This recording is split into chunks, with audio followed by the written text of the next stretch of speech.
Hey everybody, it's more Play It Forward here on Loading Ready Run on Twitch.tv.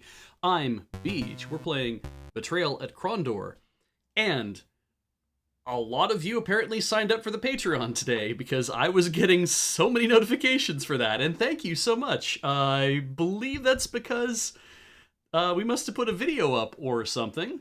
I did actually get to see that video, so it's not like I'm completely unaware of what's happening at this point. But yeah, let me just go look at our YouTube and see how many people have watched that video actually so far. 9,500 people, awesome. Viewers like you, as it were.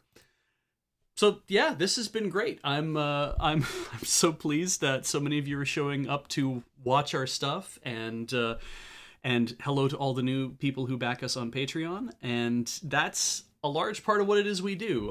This stream, Play It Forward, is all about playing a game forward and forward and forward until we turn into tune into the credits is a good way to. I mean, we see the credits every time. If I just let the beginning run, I'm not gonna do that though. And yeah, so we are. I'm just really kind of happy and pleased that so many of you are interested in continuing to join us and help us make this something that everybody that we can afford to pay more people, and we can afford to keep the whole project running. Because I mean, when you think about it, it is just kind of an ongoing project, isn't it? Hopefully, it's what I get to do for the rest of my life, and that sounds pretty good. It's certainly a lot of different things to do. A drink, but yeah, to that end, everything we do at Loading Ready Run is brought to you by you.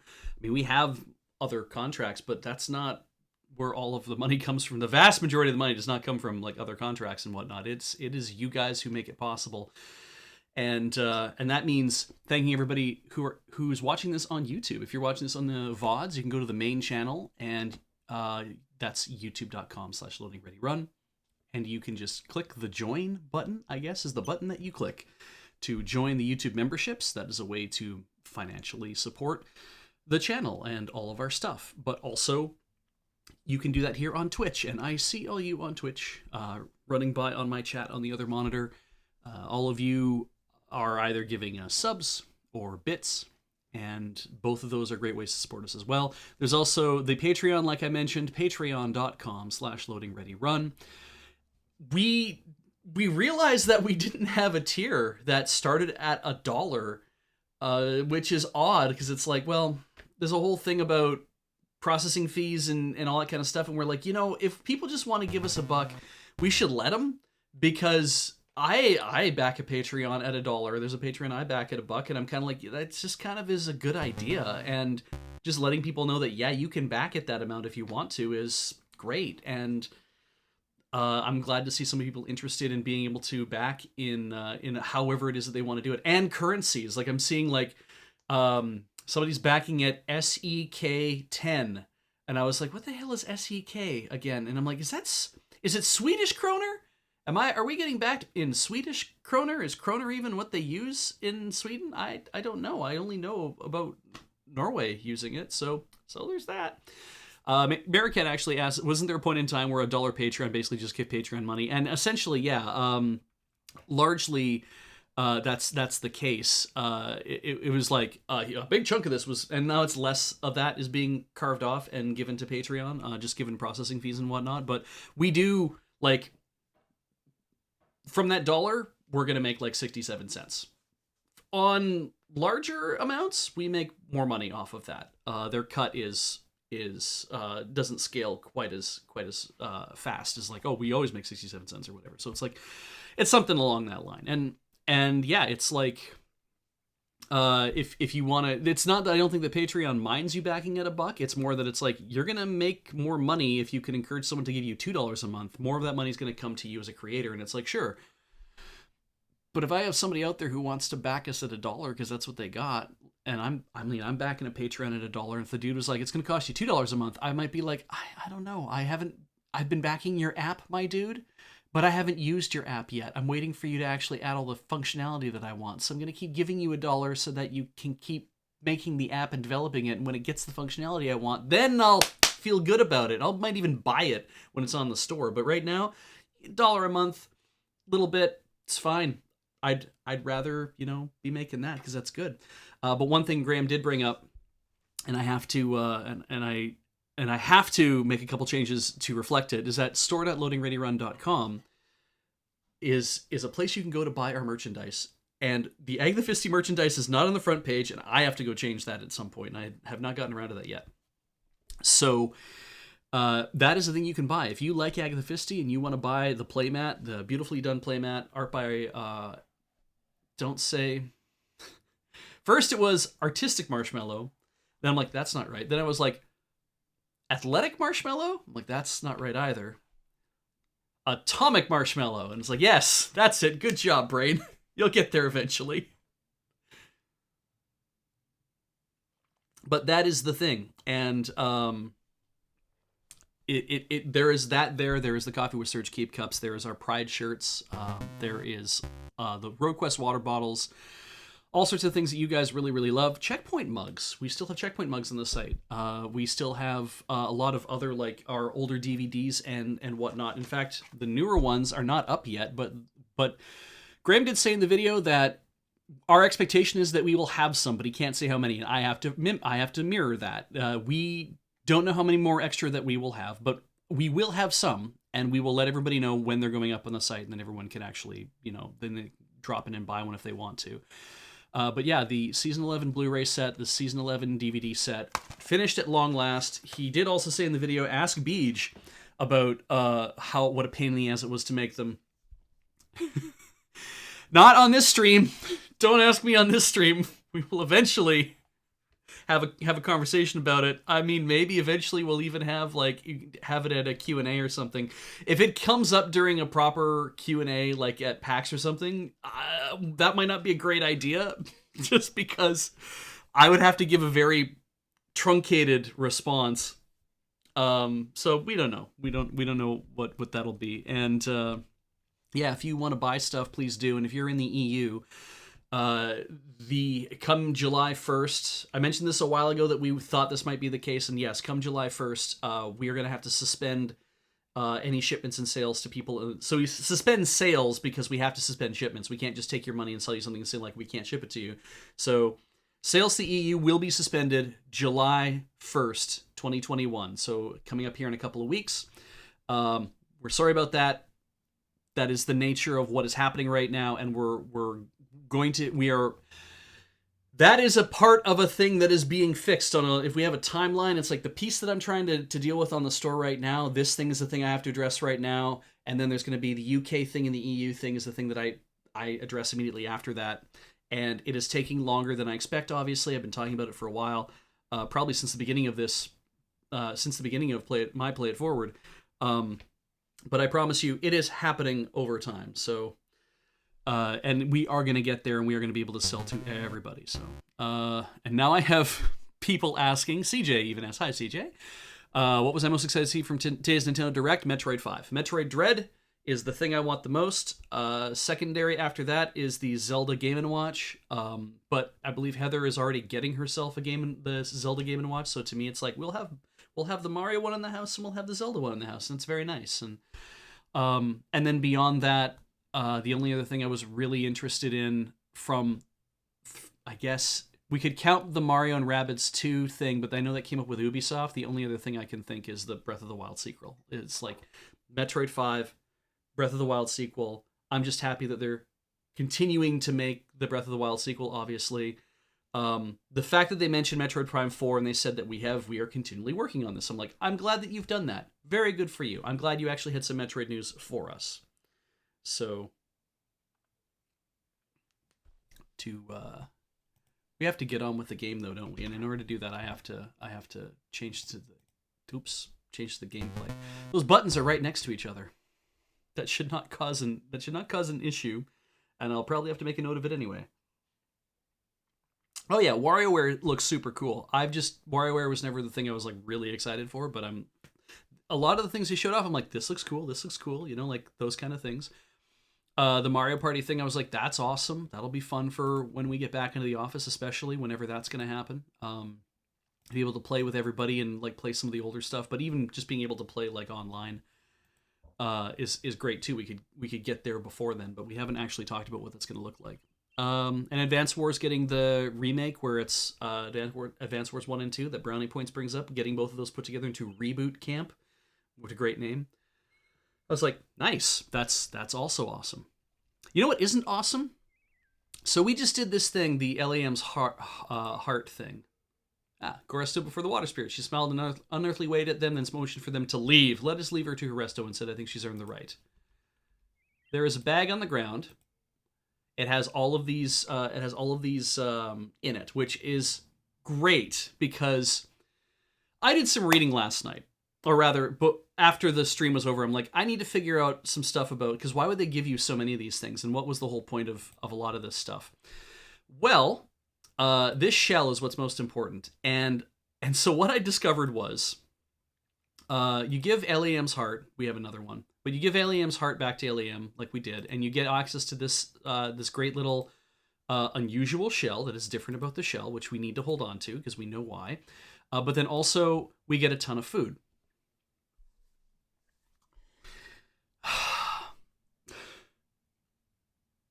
The reason we get a ton of food is there's something in Elvandor that we heard about already called the Sleeping Glades, and the Sleeping Glades are a place where if you walk into them, you'll fall asleep and sleep for approximately, according to the website, 31 hours. So you will burn through some food as a result. And if you're only carrying, every time you take a step, you're going to sleep for 31 hours. And if you're only carrying this many, that means you're going to starve to death, because as you try to get through it or try to get into whatever area, you're going to be burning 1 or 2 rations every time you take a step. Every long step it is, every large step in the game. I think I'm on medium steps perhaps, but yeah. So, because you're constantly falling asleep. Now, why go into the Sleeping Glades? You don't mean to. You just will end up there. And in order to combat this, if you do the LEM's heart, she gives you a bunch of rations so that you can put that all into your inventory, and that way there'll be a way for you to get through the Sleeping Glades. But the thing is, you don't have to go through the Sleeping Glades at all. In fact, everything we've done so far to get to Elvandor, we haven't had to do any of this stuff that we're doing. This is all additional stuff that we can do. Now, the other aspect, as I was doing a bunch of this reading, where do we stash our stuff? We either find a box and put it all in the box, and there's some boxes behind us. We know we found them already. Or we just drop it in a bag and cross our fingers that nobody's going to steal all of our stuff. But I figure best thing is to go just find a box real quick and then drop all that stuff off. The way the website, the help web says, is like, be sure that before you talk to her, this whole process of getting the Garda Revanche with this shell and needing the hilt is a buggy process. Because for one, if you, in the first release of the game, if you go talk to LEM without any warning this is going to happen, and you don't have enough spaces free in your inventory, then you get rations first, and then you get the shell next. And you have to have at least 3 spaces open, so you guys will get some rations and then also get the shell as a part of that as well. They realized, oh shit, that means that you might not get the shell at all. You just get a whole shit ton of rations, and you're like, well, where's the shell she's talking about? We didn't get a chance to pick it up. And the game doesn't really tell you. You need to do something about that. Secondarily, in the next release of the game, they're like, okay, well, we can address that. So you need to have, because the bag will be available to you, you'll need to have 13 available spots. So you can have the 12 stacks each, or you can have the 12 stacks of food, which we've already taken some for ourselves anyway. You take the 12 stacks of food, so 6 and 6, and then you need an extra space so you can take the shell as well. But the bag will be available for you, so you can actually like trade stuff around if you need to and stuff like that. And I'm like, well, why do you even have 13 spaces free if the bag's available for you? So I'm like, okay, that's weird. Furthermore, when we get the hilt and then we make the Garda Revanche, that'll be something Gorath can use. In the first release of the game, 1.01, the Garda Revanche was bugged.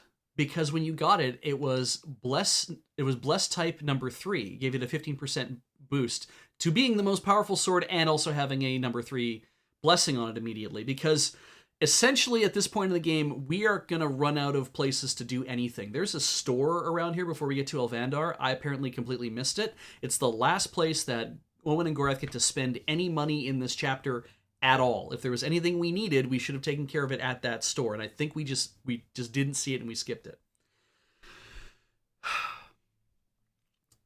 Having a lot of rations is a good idea as well, because apparently after this, Owen and Gorath won't be available in the next chapter. They'll be in, I guess, in Chapter 8, and there won't be a lot of places to get rations in Chapter 8, and I'm not going to get into why or talk about why, and I don't want anyone to go into why in the thing. But the last thing is that the thing about the reason why the sword thing is bugged is because they give you this blessing. You're like, oh, sweet, that's awesome. Now I have this fantastic sword, and I can use this to kill a bunch of guys, and it's number 3, but I can't go get it blessed. So when you attack somebody with it, because the sword is so powerful, there's a very good chance that when you hit them, you'll do negative damage. The damage will wrap.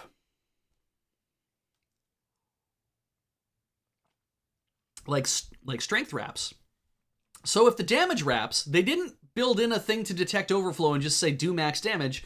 Literally, you have a sword of healing. Every time you hit somebody with that sword, it would heal them. If they have a certain, value or whatever, right? So it means that to combat this, in the 1.02 release, they're like, well, we fixed the Garda Revanche. We figured out how to fix it. It's like, great, how did you fix it? We took the blessing off. What?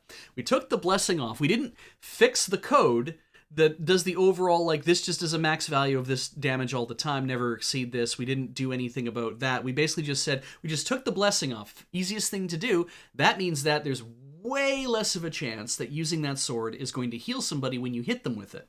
Cool. Can I still bless it? Oh yeah, you can totally go bless it, and then it'll ruin the sword.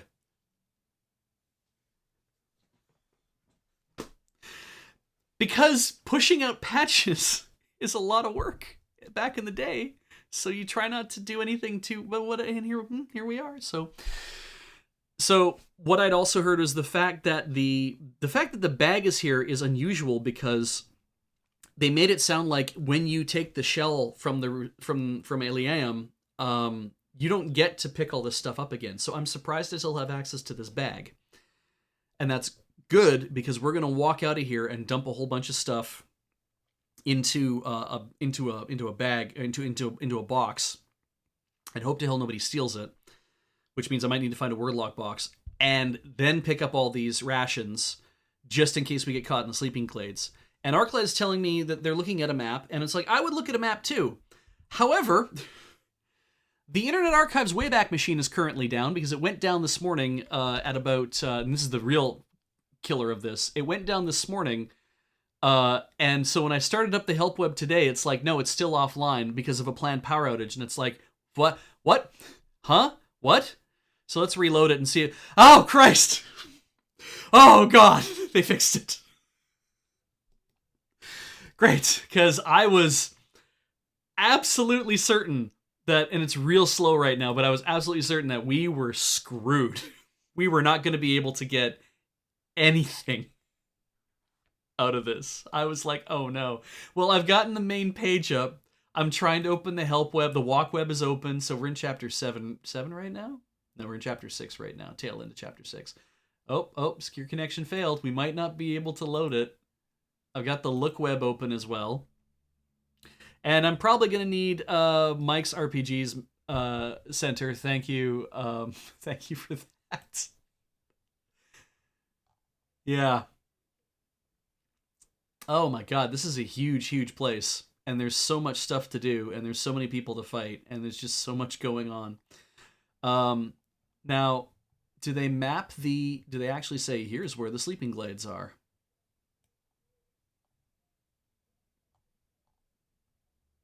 Because there's Caldera down there, and if we had gone up this other way, we would have ended up in this other place. It's like 28, 29, and 30. Ah, okay. Yeah, if we'd gone north, we would have ended up in some other things to do. we're gonna do everything we can possibly do on this map, though. Don't be confused by that. We have lots that's going to be done, has to be done here, and I've spent a lot of time talking about it. And of course, we have gone through. I went through this whole thing about the Road to Elvandar on the help web. I just scrolled down to the part that says the Road to Elvandar and stopped reading. So now that I've read, I was like, great. So now I need to figure out, where things are. I'm being told that 47 is the Sleeping Glades, which is very near to where we're coming to. I see it's all in this area here. So we can avoid some of that. But there is, through the Sleeping Glades, there is some stuff we need to go in there in the first place. And also I remember reading that there is a chest in and around here that has a Bessie Mauler in it, which is part of the reason why we're going to do what we can with these rations. So not going to put down any saves. We're gonna find out where the nearest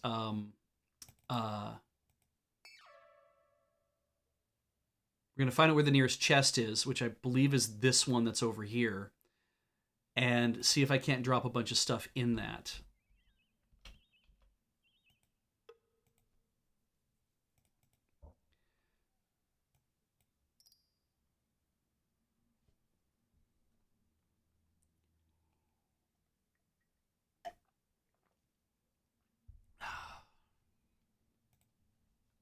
Right. And these don't stack, do they? They do not. They do not. Okay. So things, picklock's important, rope important. Aventurine has stopped being important. Weed walkers. Great, but probably not that important. Clerical oilcloth, not that important. 5. That's important. I'd like to keep that. Sarik's Bane versus all that naphtha. Sarik's Bane, not important, I think. That's 6. Now, can Owen get rid of anything? He sure effing can't.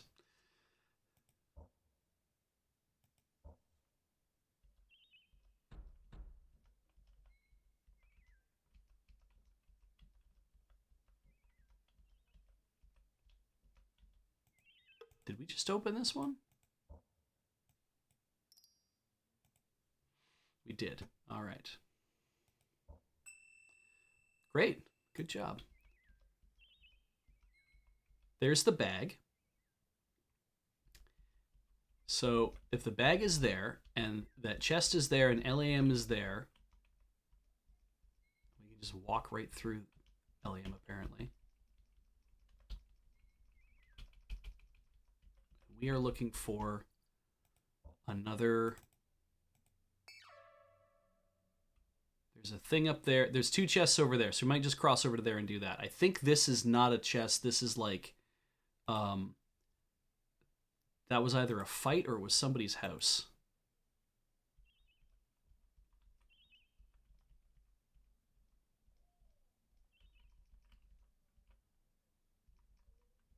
That was that well. Okay. Oh wait, there's a tree trunk. It's a stump. Okay. All right. So now, amazing chest over here.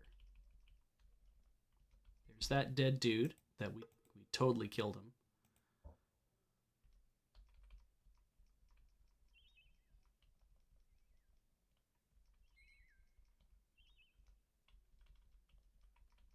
There's a box.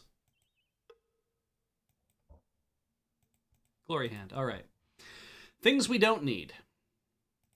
Probably don't need that. Probably don't need this.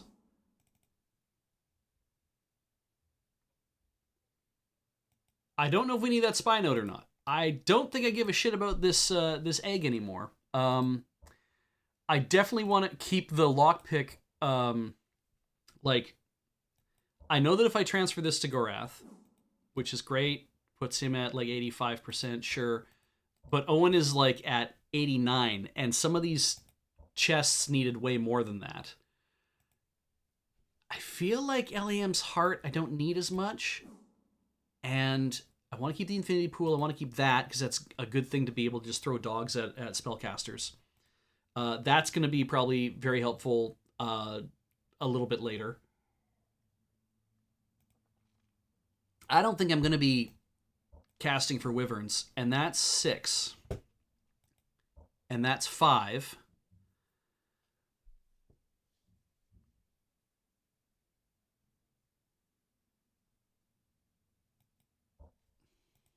If I had a choice between my pocket sand and the Pocio Noxo gets rid of guys. The sand locks them in place. Definitely need to keep that.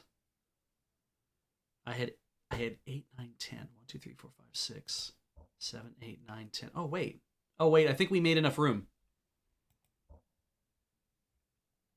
I think we just happened to make enough room.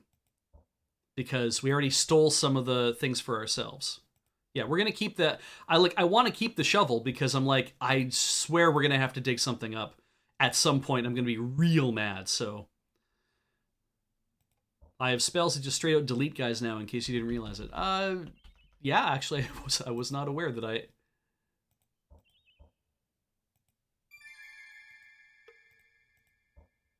And we'll do this again. And we don't need any of those things. Need to go into that place. Now there are more dragons about. There are more wyverns, I guess.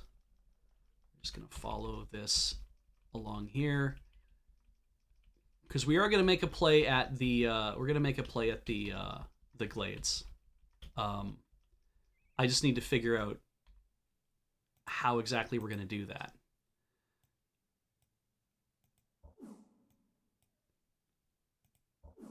Just share party. Sure, let's see what happens. This is fun.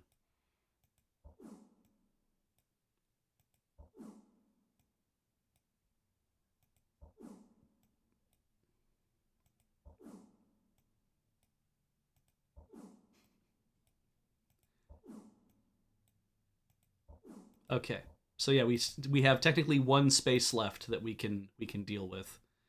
4, 5. We have way more. So you have 1, 2, 3, 4, 5, 6. 1, 2, 3, 4, 5, 6 plus 8. We're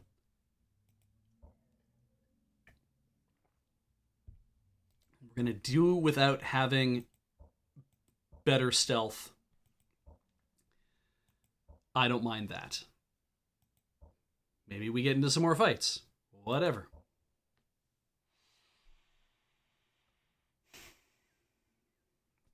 Okay, I'm gonna look at this map.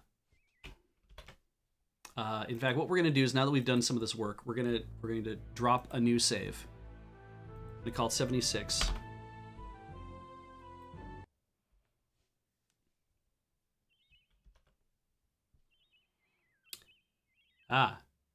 Maricat is sharing information with me about how good Touch of Limbs Kragma and Mad God's Rage is, which is pretty good. Though it does say that it does also hurt you, right? It says Mad God's Rage will kill everyone on the screen by bolting them for 15 to 25 damage, but costs you 3 per bolt, which means that if I'm doing well enough and I cast Mad God's Rage, I can probably kill everybody on screen quite quickly. And every time there's a bolt, I'm losing 3, which is not a bad way to get out of a fight. The downside, I think, of doing that is then it means that I have to be able to recover all that. And that means I have to be prepared to be able to recover all that. So let's see here. The Bessie Mauler is in number 56, which is... Aha. Yes. It is way up there. So if I stay on the road up until I hit a certain point, and then we try to like walk our way over into 56, we should be able to get in and get it and get out. but I also want to be able to get into the ruins. Is another important place we need to go. We absolutely need to go in the ruins because that's where we're gonna find the where we're gonna be able to find the other things we need to be able to find. So let's look at this map this giant ass map one more time. If we follow the gray road that we were on before straight up, we'll intersect with the main road. And then if we follow that main road east, it'll take us back the way that we came and through an awful lot of fights. Looks like what we really want to do here is, I mean, I didn't get to do a lot of these other things. I feel like, because the Sleeping Glades are only on the west side of the screen. Head up to around 53, then shoot straight west of the ruins. According to this map that I'm seeing, probably the easiest way to do that is to come right up there, then go in the ruins. And then we have to be able to leave.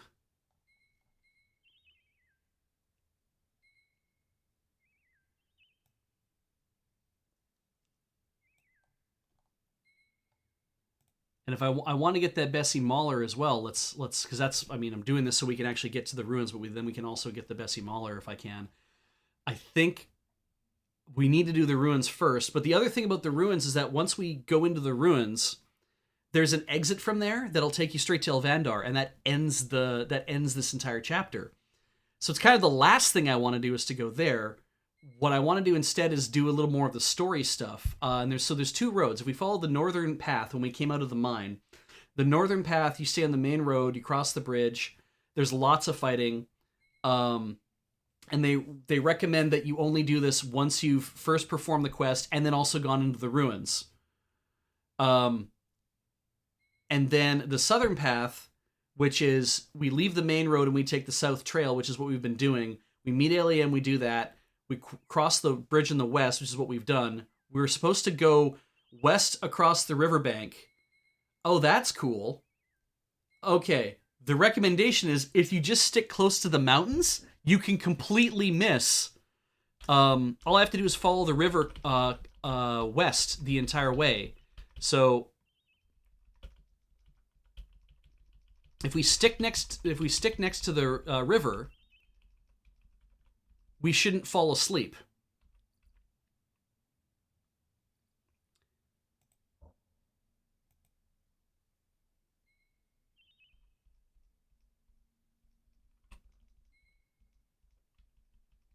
And I don't think there's anything even to discover along here. I'm not even sure if there's fights.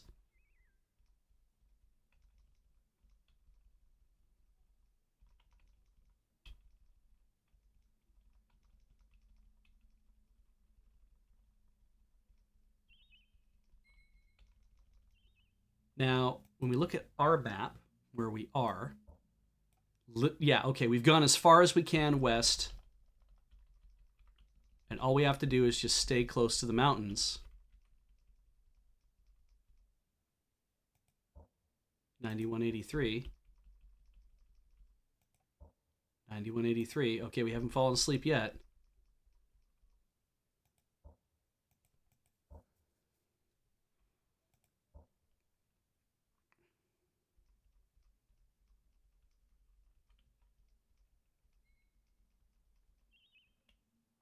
Cool. All right. So we made it this far.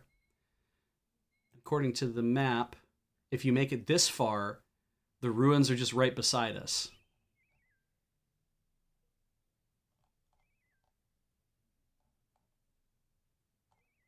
And there's going to be a fight. Well, there's the entrance.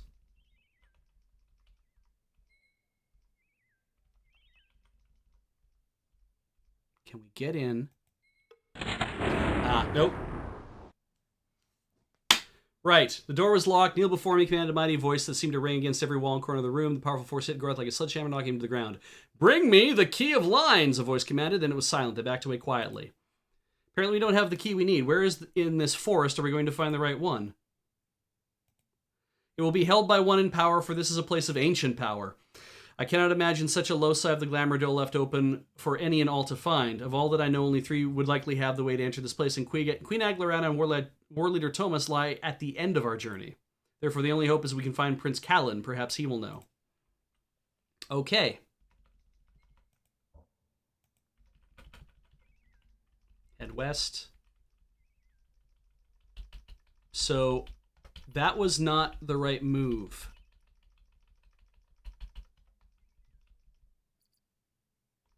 Whoops. Where are we now? Okay, we hit the water. Excellent. So we need to find Prince Callan. And according to the map, he's in the northeast.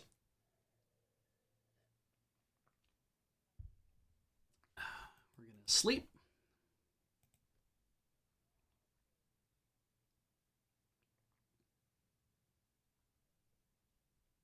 You know, that's actually a good point. Arclight says, what if we just hug the mountains all the way up?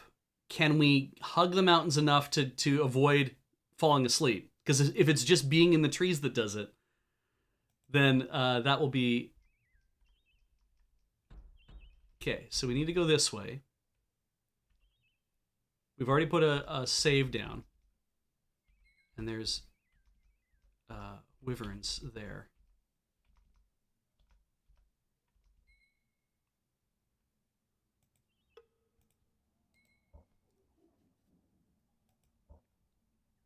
Now, somebody did say, do we need to keep all the Luton's concentrate since Owen's as strong as he is? Well, I believe that I feel like it's a good idea to have it. And we're going to have to dupe some stuff. Maybe on those bodies. We'll find out.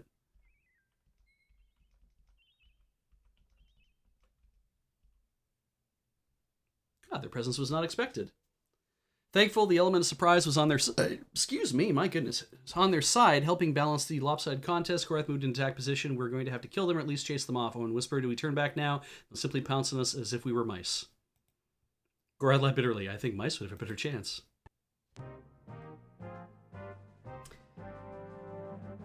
So, I don't know if these are bulldrake wyverns or if these are the other type of wyvern.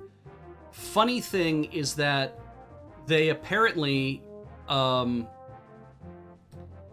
let's see here. Mike's RPG thing says that what they are. So let's see, 48 bulldrake wyverns. So they are, they take double damage from Fetters of Rhyme. So if I cast for 20, that should do 80. And now we have excellent accuracy. I'll hit every time. Gorath closes in to do a lot of damage.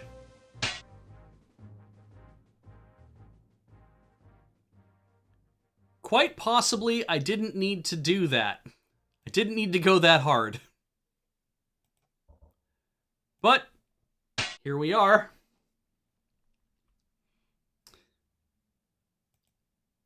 As they say, search the bodies. Now, can I put anything on the body? Nope, can't put anything on the body whatsoever, which means I cannot do duping.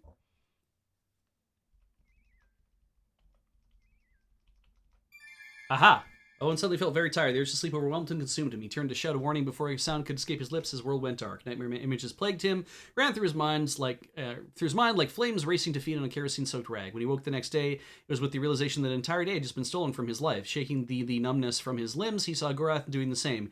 He picked up his pack and prepared to resume the journey. And what time is it?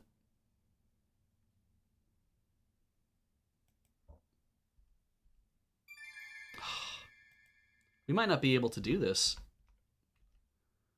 Let's have a look at the...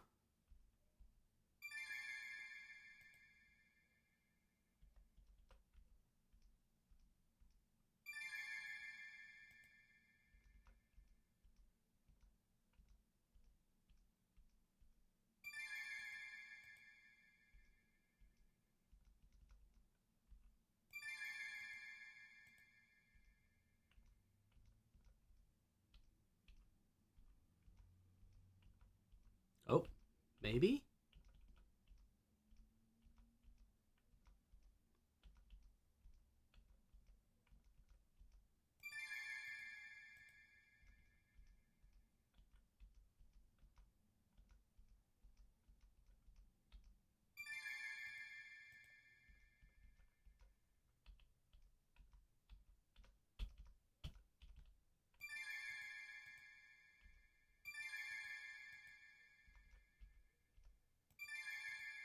All right. I feel like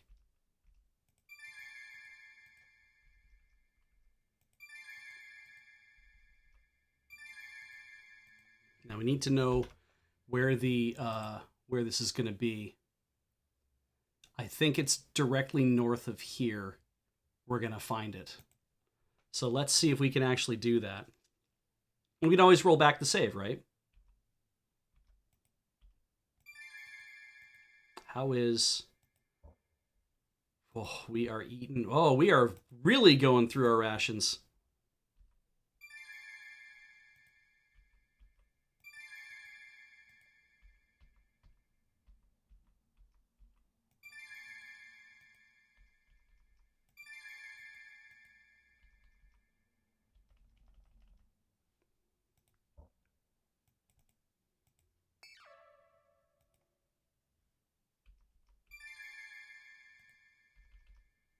Oh, no.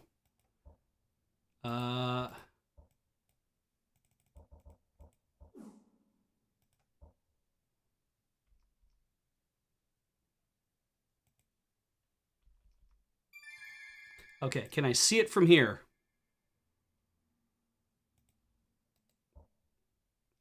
Oh, you're near death? Ugh.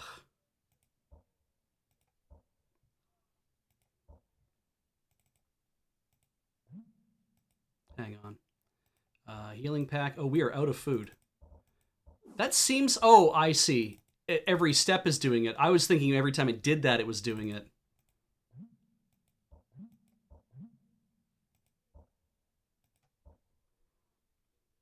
Can I actually grab it from here?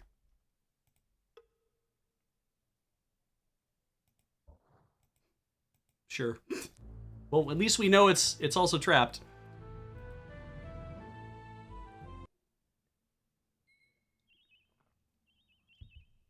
All right. So we know we can get around the one side. I like that the southern path is like you need to get into the ruins, right? And it's like, right. We can't get into the ruins. We have to go find Prince Callan. So we're gonna yeah, we might have to come in from Elvandar just to get that, and that's fine. So what we need to do is we need to run through here. We're at that side of the where we are in the river right now, just north of that island in the dead center of the river. If we went straight north, we can get back on the main road.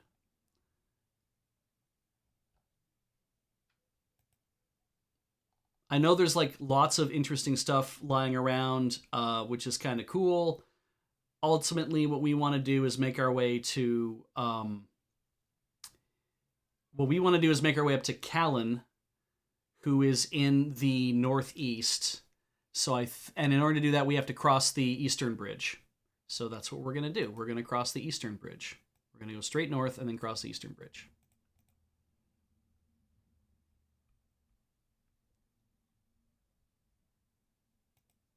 And I think we have all the rations on us, which is fine.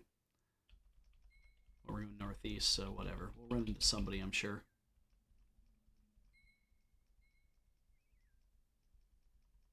Cool. There's the main road. We are right near the Eastern Bridge. And I think there's a fight coming up. Yeah. So these guys are the other ones, and they don't like flame cast. So I should be able to drop one in one shot.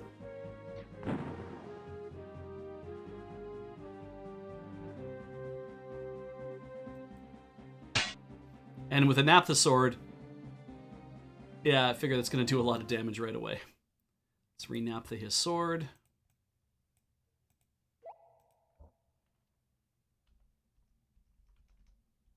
No, we don't want to go west. We're trying to head east. Across the bridge. There's more? Okay, I guess it's just lots of fighting to do.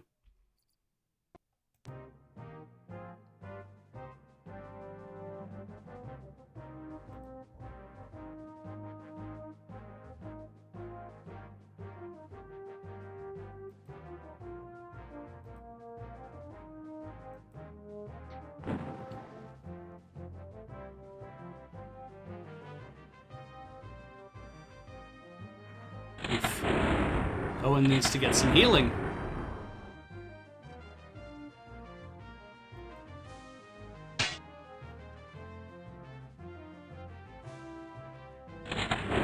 Oh, damn.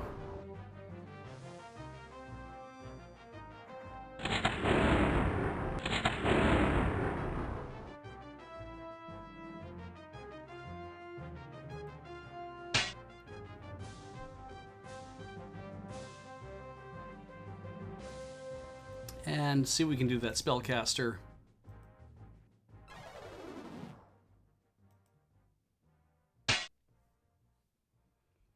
Yeah, I should have maybe gone after the spellcaster first.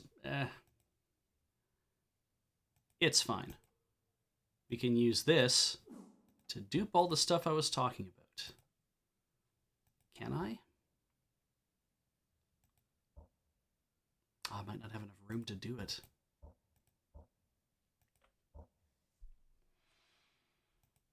Let's get that back on there.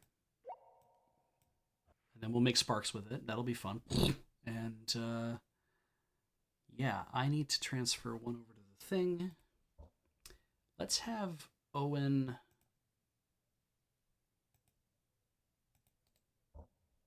We could really stand to sleep a bit. So let's maybe just sleep first.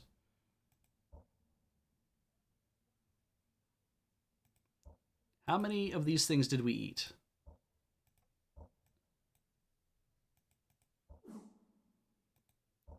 Okay, so now I should be able to do my split. So if we do this, and I put that on that body,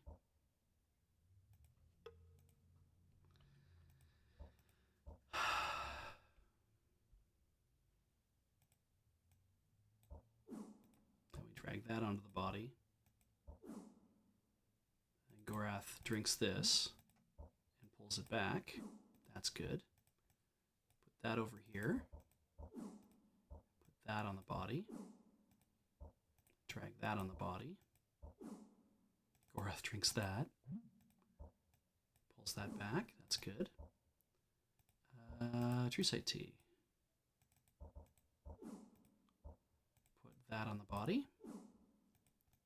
A fair bit of Dalatail milk left. We might do the concentrate while we're at it. Drink that. That's good.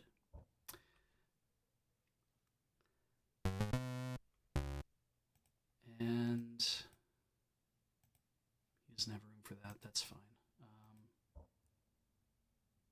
Give me the rope. I'm going to make some room for you to carry part of that stack. There we go. So pull one off there. And then drag that. Drink that. Have that back. And let's just heal.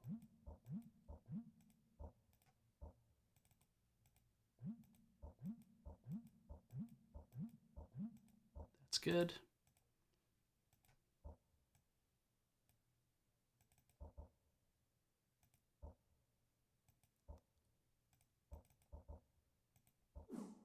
Take that one, put it on the body.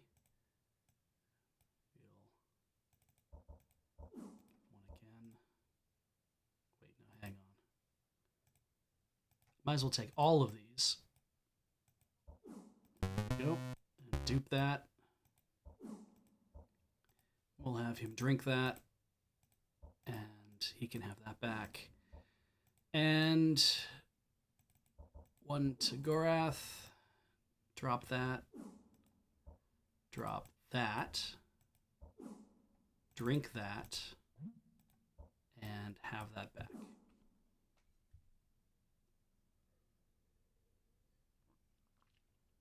Okay, so I think now we have 20 and 12 and 24 and full stacks, everything else. Excellent. I believe we can move on.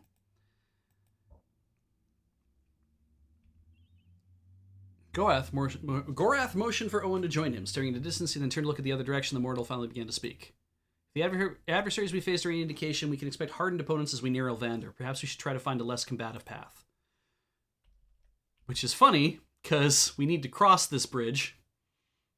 Slam down a bookmark.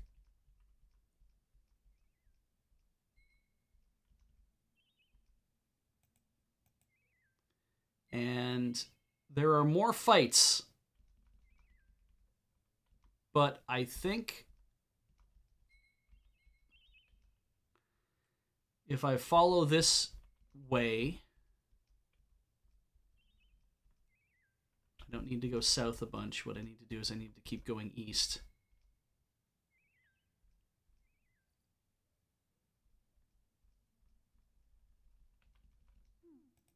Who? Let's just try using that ring here pretty quick. Why am I going west now? Where the hell am I? Didn't I cross the bridge?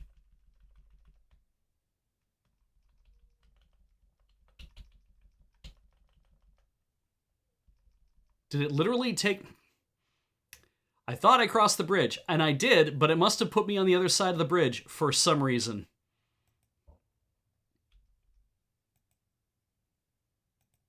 If you turn me around... No, we're facing southeast still. What the shit? I don't know how any of that just happened. Yeah, his sword is napped. It's okay though. We're working our way east, northeast. We're gonna run into a thing here.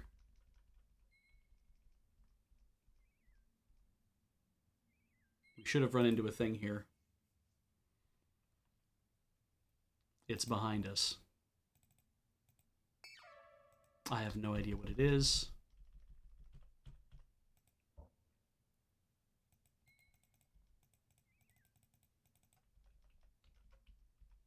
Ah, it's a little pit.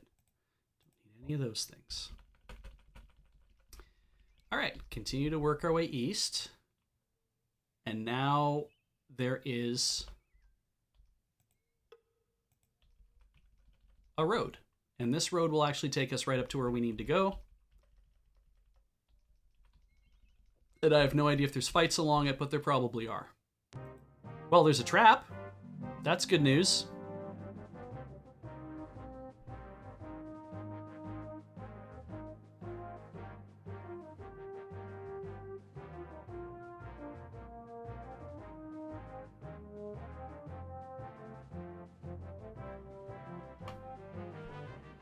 Ah, Gorath is blocking one of the things.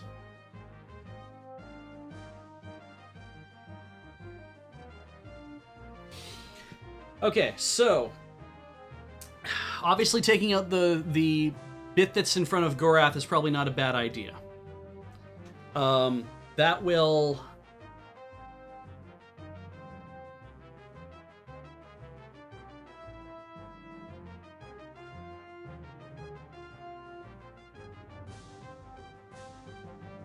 No, hang on. If I block the first one and the second one in sequence, and the third one I leave alone... No, because I can't get behind it.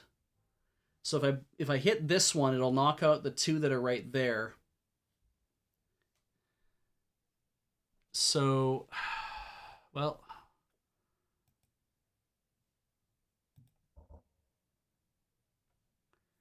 If one moves forward and we knock out that first one, it'll knock out the two that are joined up with it, the triangle that's made up of it.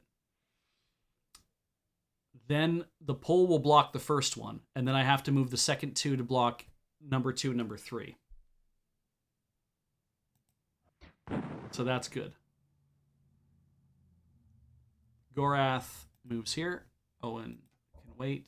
Gorath moves forward. Owen will wait. Gorath moves here. Owen will wait.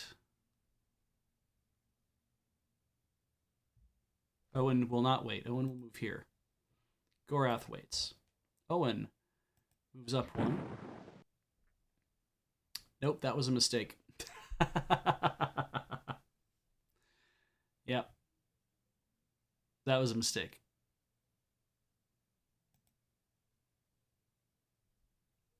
Owen moves back one. Gorath moves that way. Owen waits again. Gorath moves that one. Yeah. Owen tries invitation. He cannot cast invitation.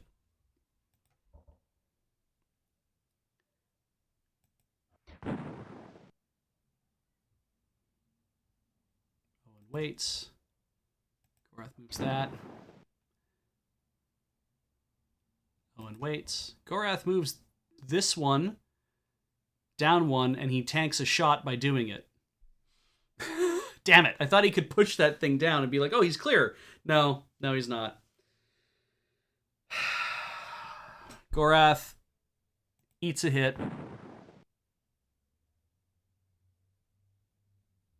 Yeah.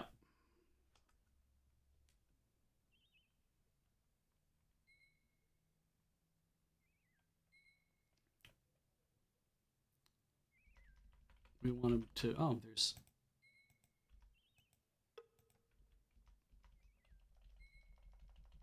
North, northeast. Let's ensure that we're where we expect it. We're not anywhere near where we expect to be.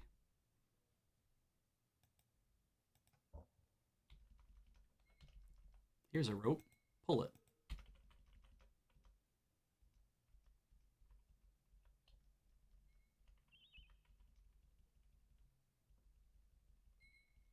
All right.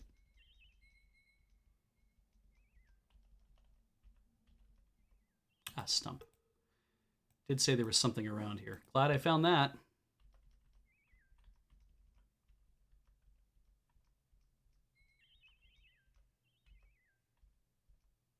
Ah. A man's in the distance. How's Gorath doing anyway?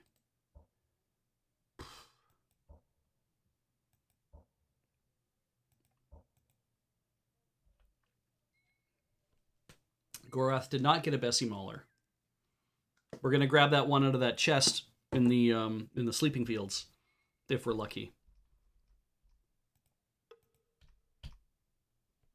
They were waiting for us. Whatever. I don't like that. All right. Well, we haven't done Mad God's Rage yet.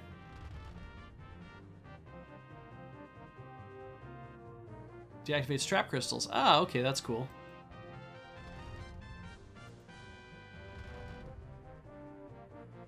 Thoughts like clouds, Mad God's Rage.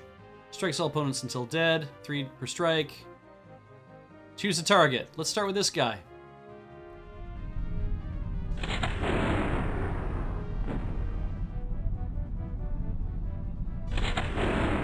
Oh, it really will just strike everybody, despite whether they have metal on them or not.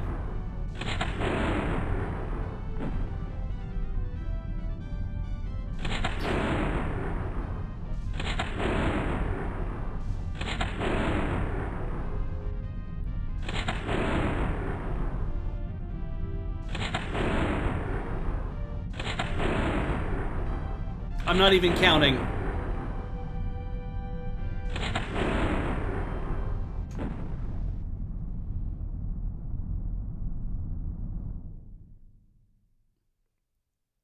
That's not bad. And I got hit with a poison thing. You carry the rope then. I want to feel better.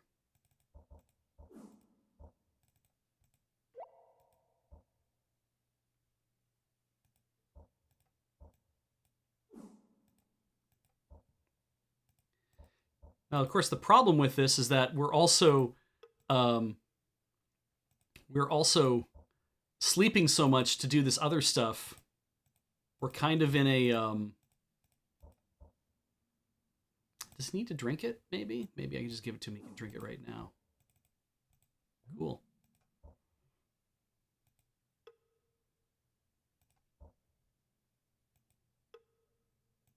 Wow.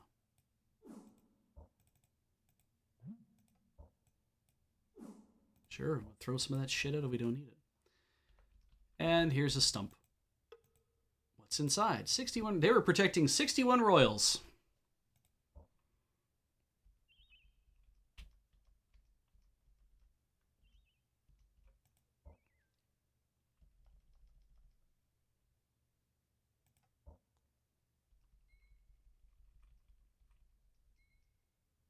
Ah, we found a trap.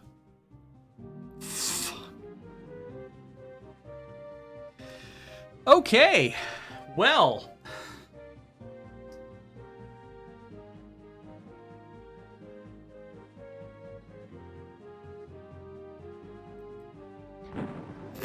Why would you go that way? You dumbass?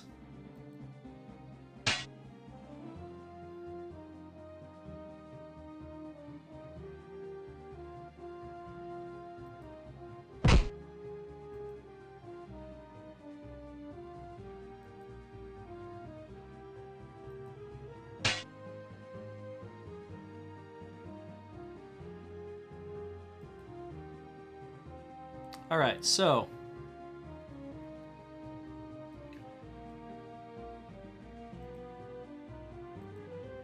I didn't even picture the clear crystal. Should have done that. Oh well. Right. So I guess the thing here is push the clear crystal in front of one of these two so it blows out that. Head up, put that in front of the other one. So Owen moves here. Gorath waits. Great.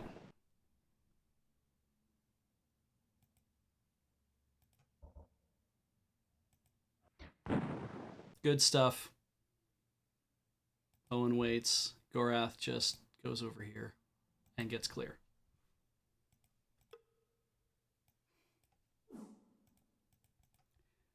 Thank goodness he had some stuff on him.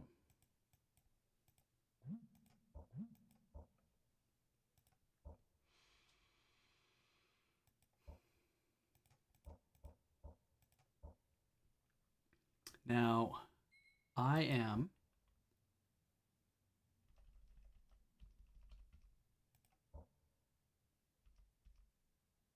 There we go. Return to your Northlands, Morhadel. You're not wanted here. Aha. If you had not slain that wyvern, I'm grateful. I beg you go from this place, cousin, and take with you the evil you have brought. You may not take what will not have you. You cannot harm what will not be harmed. You and your people belong among your own. I do not raid with my kin. Grant me passage, Eladel. I have come to look for the face of the shining moon. I've come to look upon the face of the shining moon. The old tongue. Then I think that your coming will be well received in Elvander. Tell my mother and war leader Thomas I am well, and I will continue on towards Morland to meet the mortal there. Perhaps we can yet put a halt to their raids. What's the shining moon? Is it in Elvander?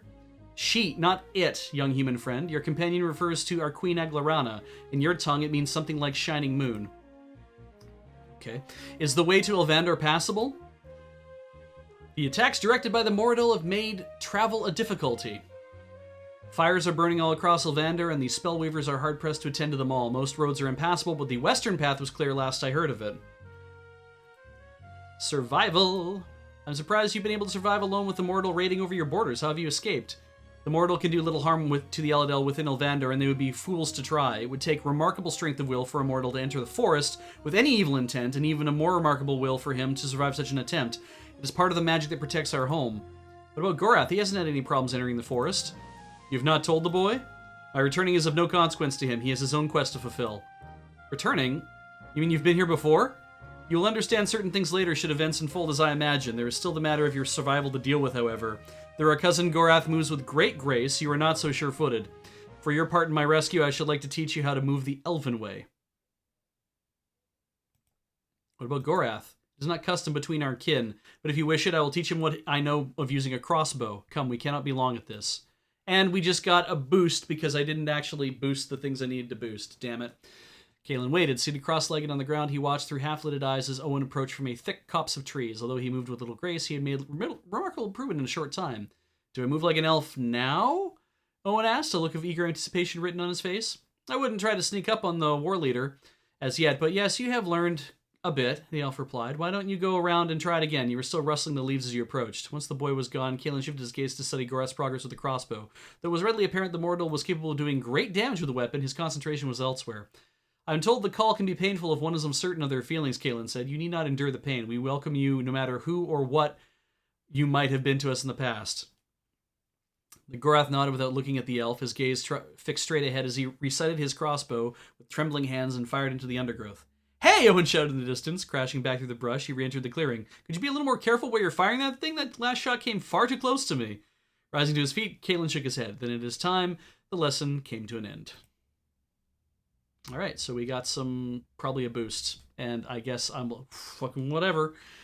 Wyverns. How have you been holding off the wyverns? I would have thought this many of them could have burned Elvander to the ground. Fortunately, these spells the mortal have been using to control them aren't too strong or too complicated. Even with what little knowledge I have about magic, Tather managed to teach me a cantrip that will turn them away.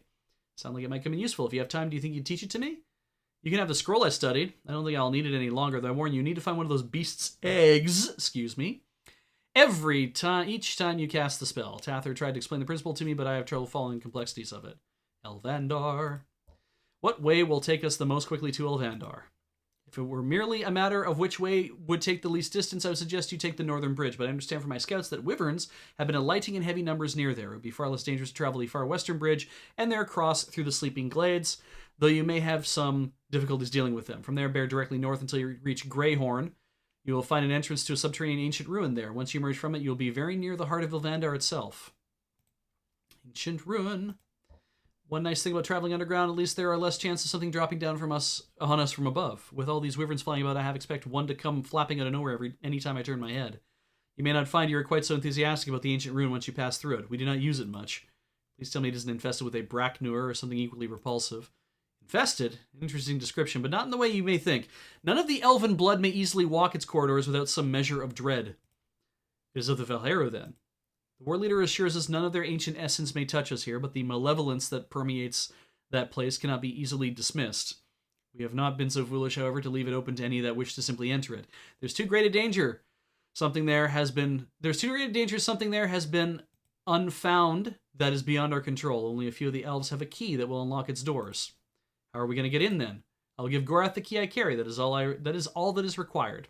It is a key of lineages he's about to give us. A key we actually carry, but it's not the same key of lineages, apparently. As simple as that, there's nothing simple about it. The force of will it has taken for Gorath to come here, even this close to Elvandar, is monumental. Unless his reason for being here was of the utmost importance, he would have fled this forest long ago. I trust him. Sleeping glades. You said we might encounter some difficulty with these sleeping glades? It's one of Elvandar's natural defenses. Those who enter them suddenly find themselves quite drowsy and will sleep for days on end. Many die in their sleep from lack of nourishment. Effective, if non-selective, I assume there is a way they may be crossed. Wouldn't be practical to live in a house for which there is no door.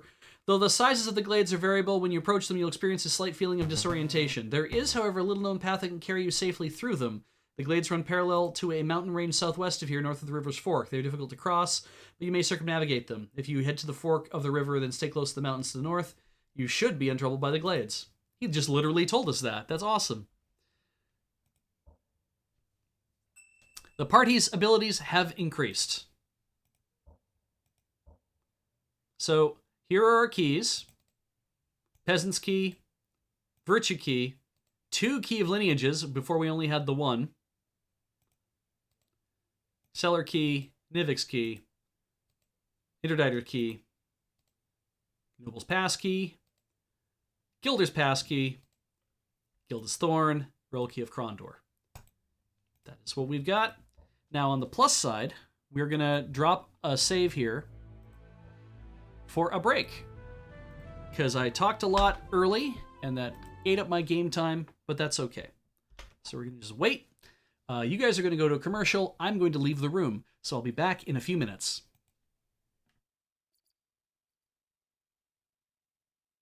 Right, okay, back to the game. Now, let's see here. There's supposed to be something directly south to look into, so I'm going to go down there and see if we can see it.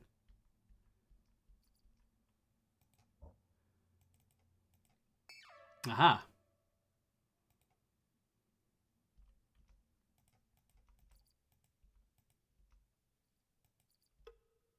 Ah, like a braided white snake, the rope slid upward and into the trees. Grabbing the rope with both hands, Owen pulled himself up, Gorath following close behind. At the top of the tree, they found a small house with a strange looking sign on the front. A shop, young Owen. Shall we enter? Asked Gorath. Yes.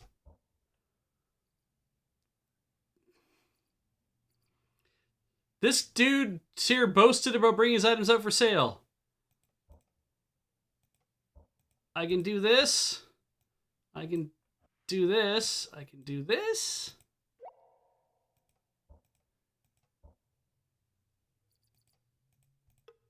Yes. Great. What?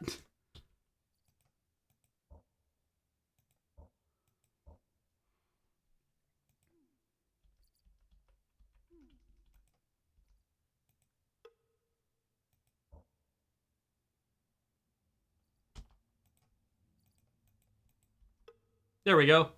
Wait. That was a weird sensation.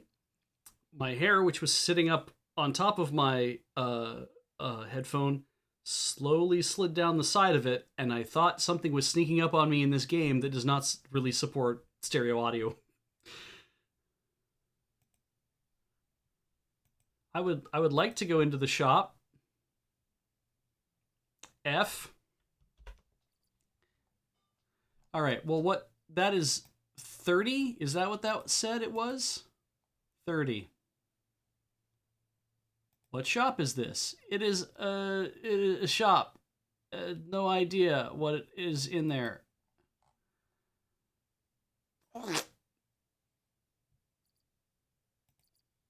Yeah, we'll try the other dot, I guess.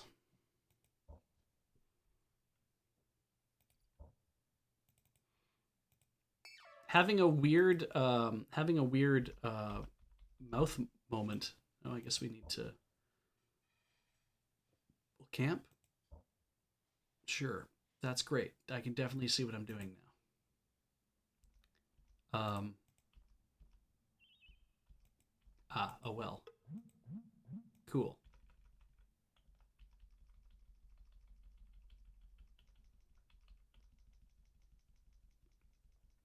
Actually, what if we approach it from a different direction? God, can you imagine having to figure all this out? Where you can't see a goddamn thing because of all the trees?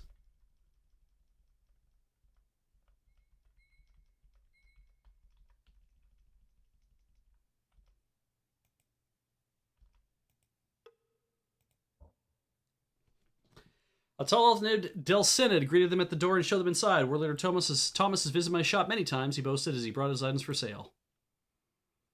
Okay, Elven. And restoratives.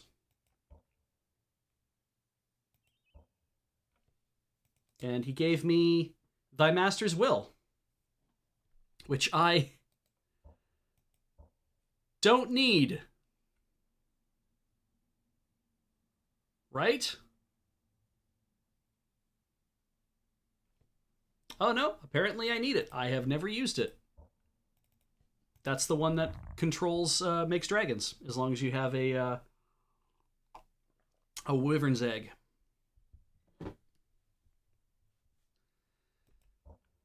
So that's odd that happened, but I largely don't care. We're getting out of here. What did our levels? So I'm assuming that stealth or scouting went up. Probably stealth went up, I think, like 10%. and his crossbow went up to 94. You know what? I'm not gonna. I don't think I'm gonna be too, like, oh shit, I better go back about this.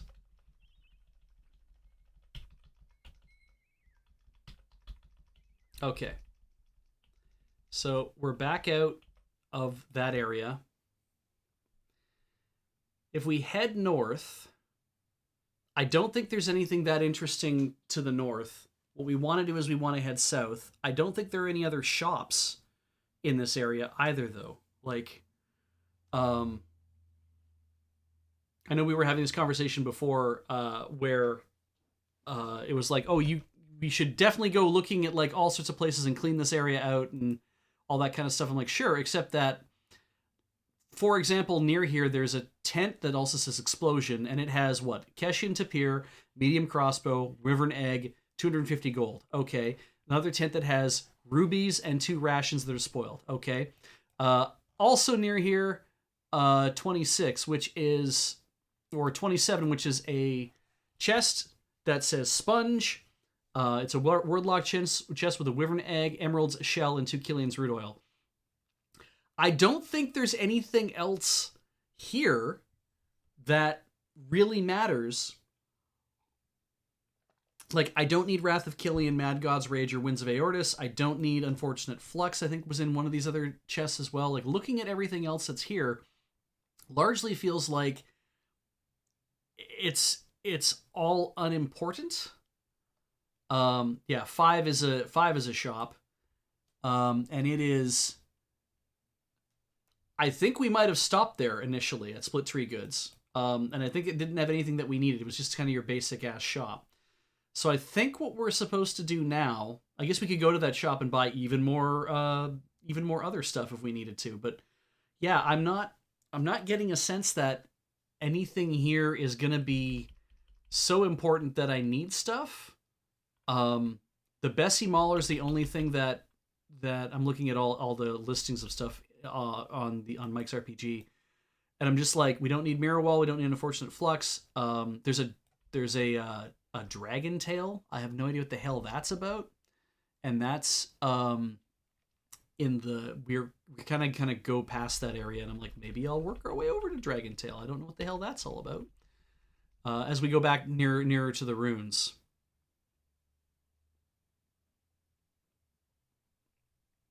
Ah, yes. Okay, Arclight says to basically look around because you didn't want to spoil that there was a Bessie Mauler here. That makes sense. According to the walking, the walk web,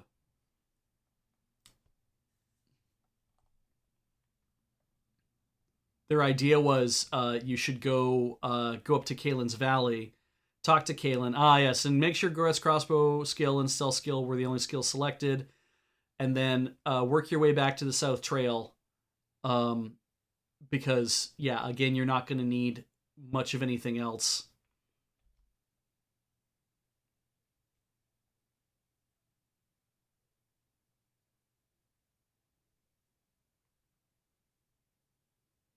Yeah, this is just cross the bridge, make your way back to wherever.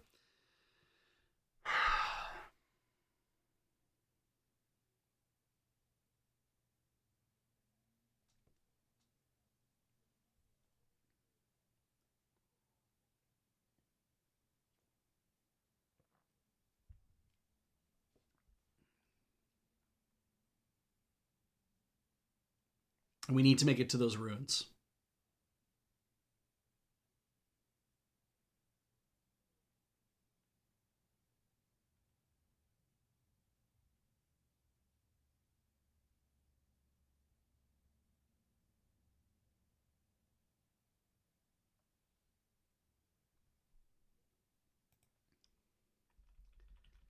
So let's get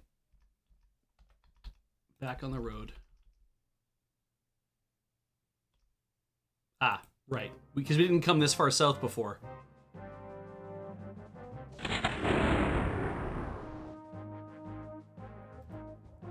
We're gonna use that horn.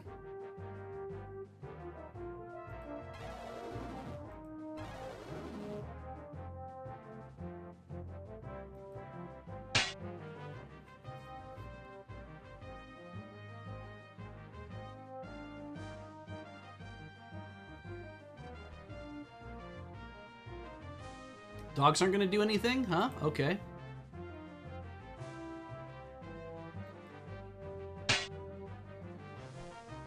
Go, dogs, go.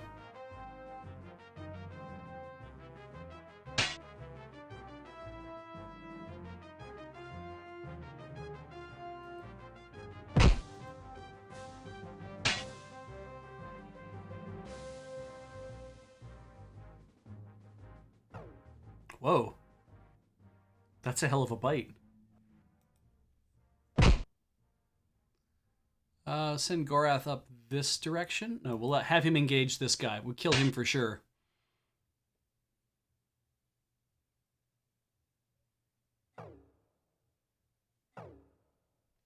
God, wow.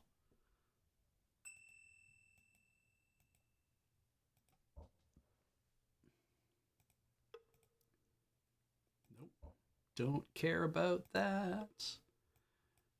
Might as well take that key, put it on our ring. Got 1,000 things.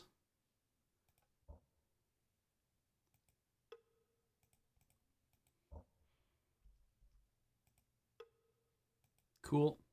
All right. Now, that way, there's nothing. If I continue to work my way south from here, there's no reason to do that. We're just going to kind of go over the same stuff we did before. So I should actually go. I should actually go back over that bridge and work my way up to 59. So let's do that.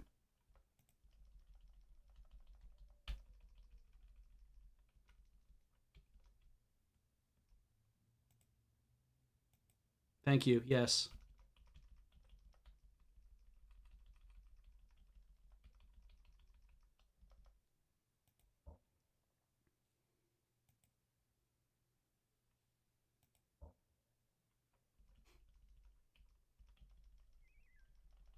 You know what we haven't seen on a lot of bodies? Oh God. What we haven't seen on these bodies is more rations. Nobody else has rations out at the moment, so that's a little tough. Pixel Art Dragon mentions that one of the enemies in this chapter has a certain amazing item, so try killing them all. And check every body. So that won't be any wyverns, clearly, because they don't carry anything. I think if I go straight from here... Yep, that will do it.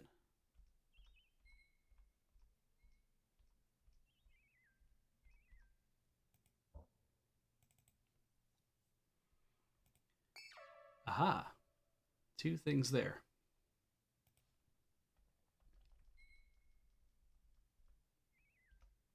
Let's put a bookmark down.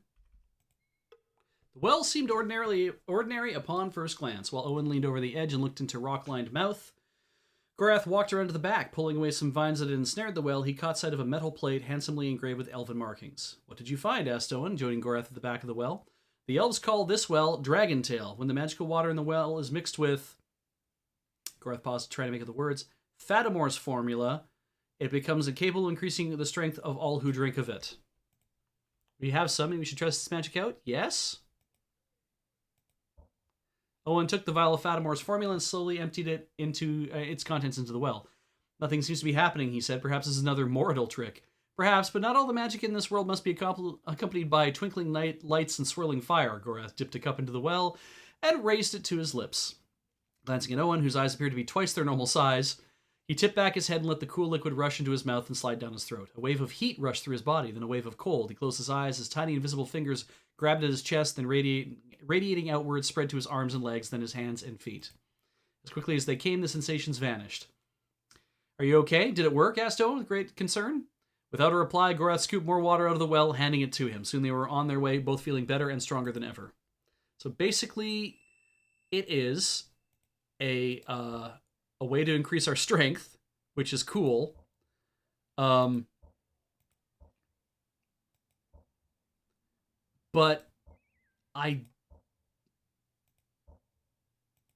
3 and 12? We had 4 and 12 beforehand. So I think that's all that was. It's just a way to increase our strength. That's pretty cool, though. Yes, that's right. The Marquette points out last time we had Goroth drink out of a well, what happened? He got shit-faced. No one's up there. And there doesn't seem to be anything of interest, I think, at the end of this road. And if I turn around, there are going to be 2 dragons over there. So we probably want to head directly south of here. We're going to run into 39 and 40, which is another fight. So if we head southeast a little bit, we can probably avoid that fight. I mean, I could also just have the fight, but...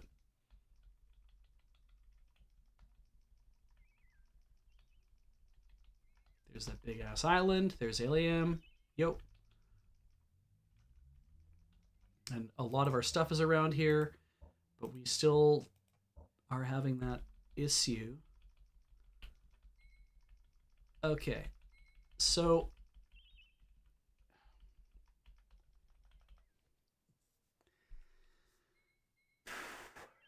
By the way, I think that well was one of the infinite strength tricks you could use to get ridiculous levels of strength if you keep drinking it and duping the formula. Can you actually just keep drinking out of it? I didn't even try. We do have lots of formula.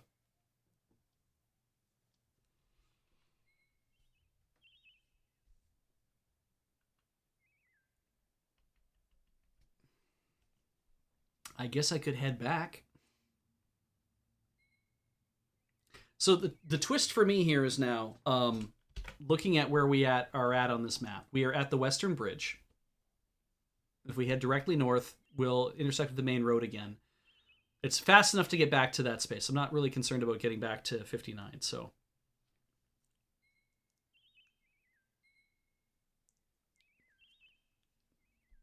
So, I feel like following the main road up to near Elvandar and then trying to get around the little bump there. Hopefully it doesn't like try to walk us right into Elvandar, and then trying to get to the Bessie Mauler, which is just around the corner from it. I should be able to get in and get out without having without eating all of my rations, and then coming back down the main road. And yeah, I think that might be the way to do it. So let's go north of here. Let's put another bookmark down. Let's go north of here. I think we've already had a fight on this road anyway, haven't we?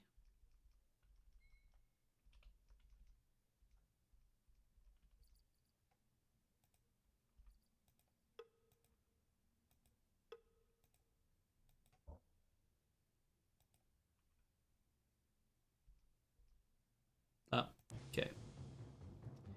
Oh, shit. On the plus side... Hang on. I mean... I could just... Let's ruin some lives.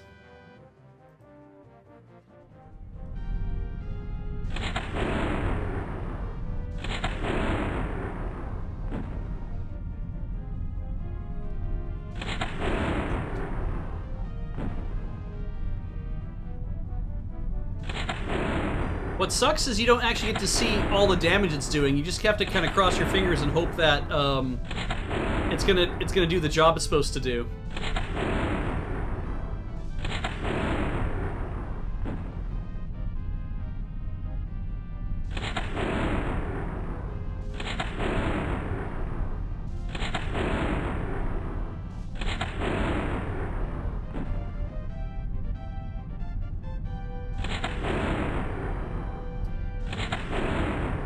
There's also a question of whether it's... Okay, I'm like, whether or not it's killing these things.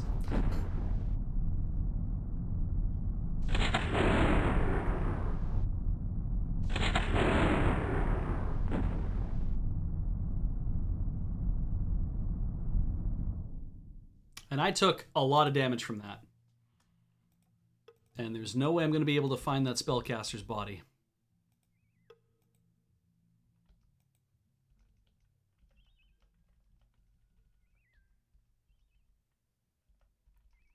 But here's the main road. And if we head out...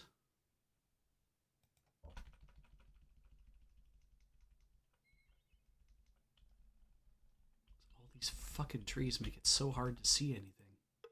Ah, the coarse white rope swung back and forth in the gentle breeze. Ready? Gorath asked Owen, who obviously was not looking forward to the work he was going to be required to climb to the top of the tree. Yeah, sure, let's go, follow me. Painfully, he pulled himself to the top of the tree and, still panting, turned to watch Gorath's almost effortless ascent. Some small elven house midway up the tree was abandoned. Searching inside, they discovered several empty boxes, each intricately carved, a hammock-style bed, and a pile of dead leaves that had obviously blown in through the missing back window. They were about to leave when Gorath spotted something in the trees above them. He climbed up to take a closer look as Owen carefully scooted out further on the branch he was on. Pulling back a handful of scorched leaves revealed the badly burned body of a young male elf. I'd say this one fought a losing battle with a wyvern, Gorath said grimly. They descended the tree in silence.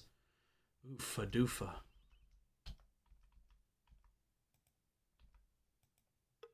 They climbed to the top of the tree and knocked on the door of the small treehouse.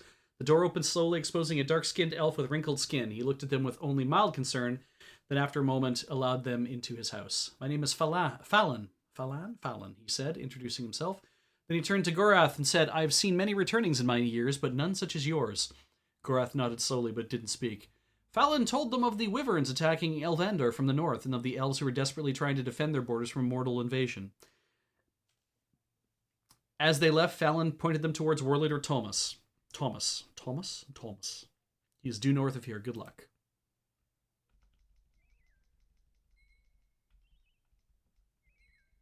I don't know where those guys are that I just fought.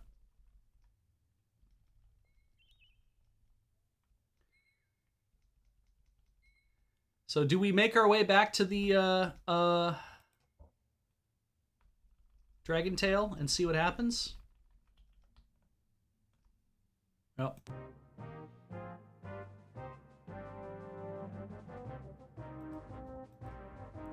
Can I blind them?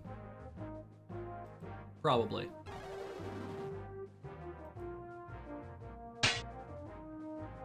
We need to have a rest.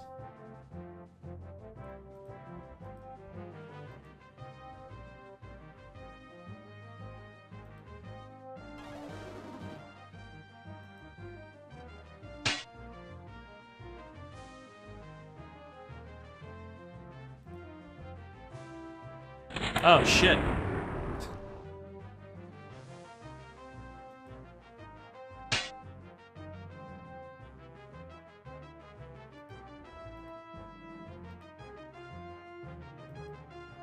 That thing is having a time.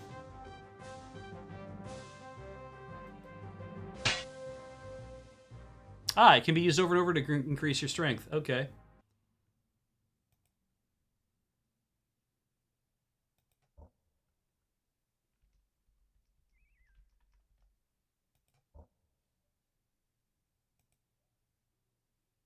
You know what?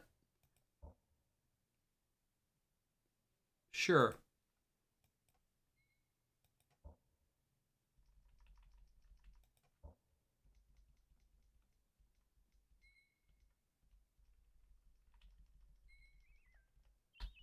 There it is. All right, so strength has gone up again. 2247. So we could...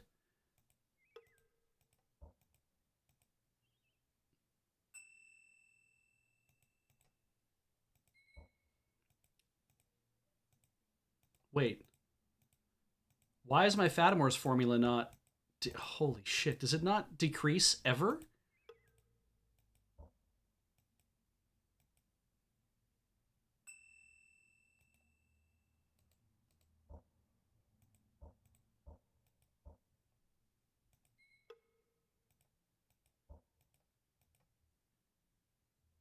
Oh, I will definitely stop before 200, yeah. It's not even using the formula. All right, well, let's...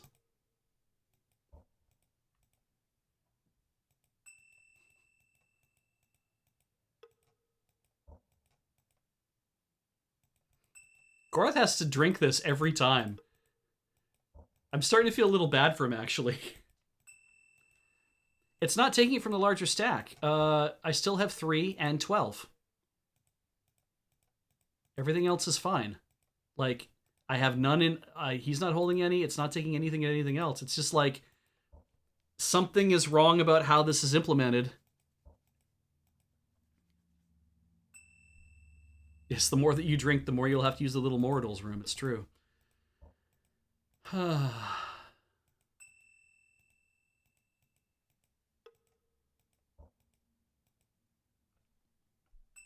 Yeah, if my strength is high enough, we might run into the Garda Revanche overflow issue.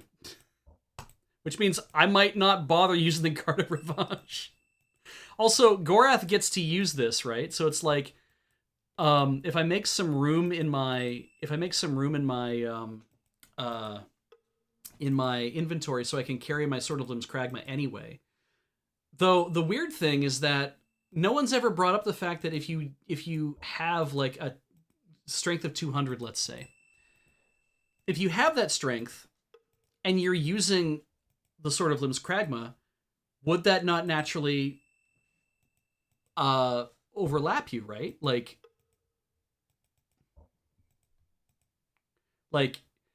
that's a really powerful sword too, and it has a blessing on it. Would that not mean that it's possible for any sword that we use to possibly go over the rated limit? Jesus, 95 already. Oh, well, Owen's going to be a melee machine now. I mean, even 100 is probably just fine.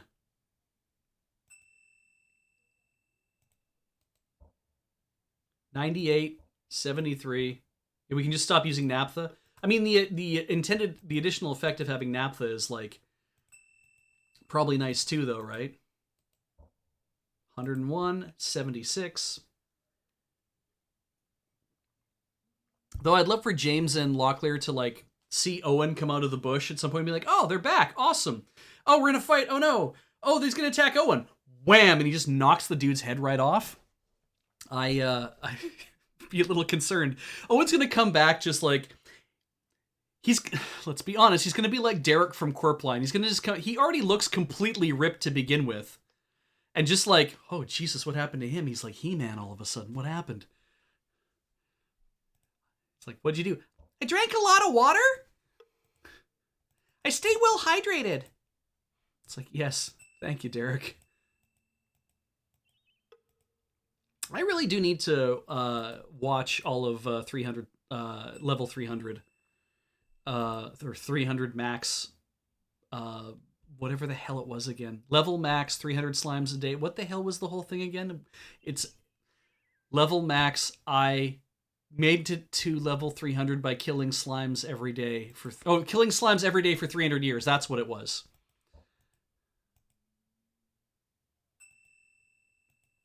If only it had like a more simple title, right? 85, 110. Let's get Owen above 100. Why the hell not? I'll tell you why the hell not. We're going to ruin this game entirely.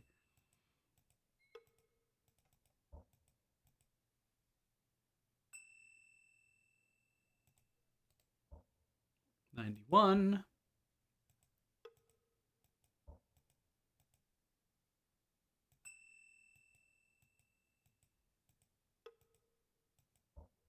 I think you get 3 points or 4 points. 97. This should be enough to get to 100.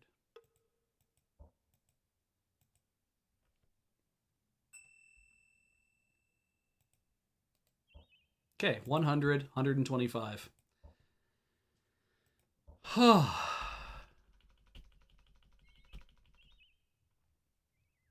Now, if we head back along this route,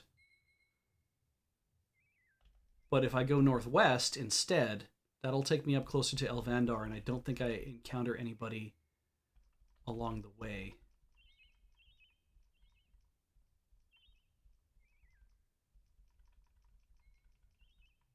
Oh. Mother of Iship. Unless my nose deceives me, we may be having some company. Just caught the scent of a wyvern. If we turn back now, we may be able to avoid a fight. All right, where are we? Ah. We're near 54, it looks like. And there's 5 Buldrake Wyverns.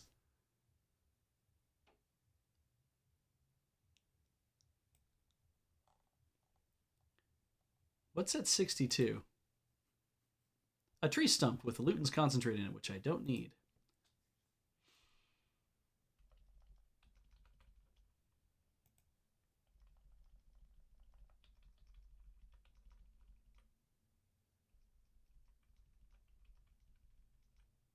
If we approach it from this angle... Nope. Gorath faltered. A hand clasped to his gullet, he grimaced as Owen looked to him for reassurance, forcing as much of a smile as he could for the boy's benefit. Imitating a gesture of fondness he'd often seen, he reached out and tousled the squire's golden hair. We've come to the moment, Gorath said. Elvander lies just ahead. Perhaps the Eladil may put this Madler of Macros to rest. Owen nodded, peering to the heights, hoping to catch a glimpse of the fair folk on their elaborate balconies among the leaves. I'm almost afraid to go on, Owen said.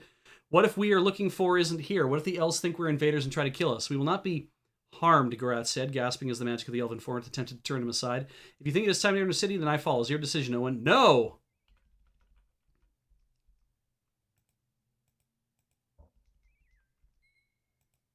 Are we just stuck? Great. Okay, so you can't get north of that block. We have to go this way, which means we would have to end up fighting something. Give it a shot. I could actually just stop right now for a save.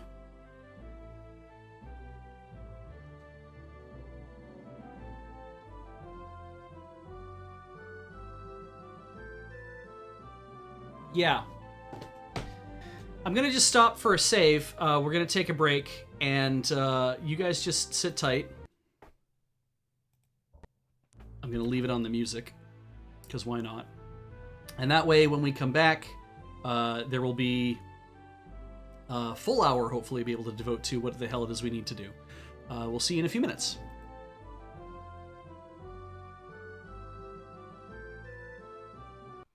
And we're back. And apparently Matt just raided. Hi! A few minutes ago, anyway, so that's good. Glad we're doing that. Arclight has now told me that I should probably be exploring the extreme east side of this of this area. So I'm going to look at entries 62 through 67. 62, 63, 64, 65, 66, 67. 67 is a location of some... 67 has 3 chests in it.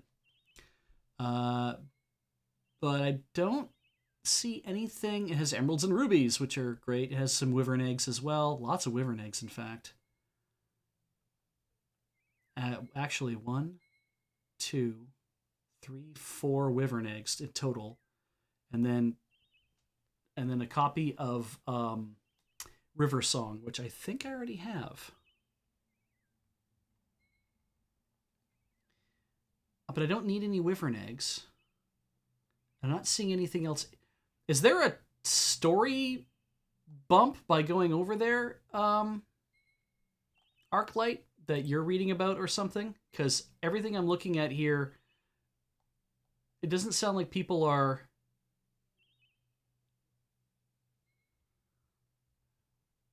Let's see.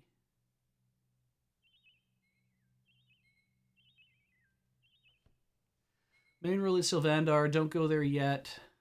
Aim for the northeastern corner of the map. Heavy fighting. All right. Okay, I'm gonna go up there. If it's a fight, then I need to go fight. So we're gonna go fighting.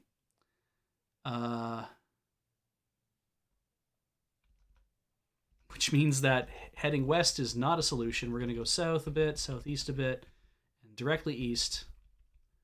And in fact, I might just northeast my way up to the... Okay, here we go. Okay, so these are Buldrake Wyverns.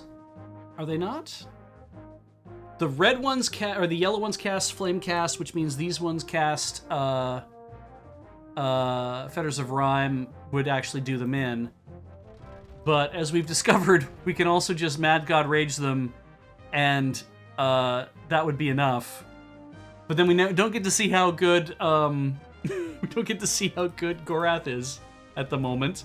So maybe what we'll do is we'll just cast Fetters of Rhyme at max. I'll take this guy out.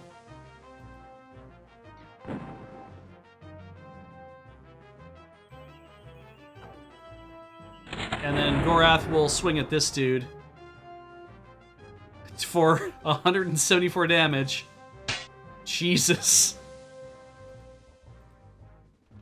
And we'll despair the eyes of this one.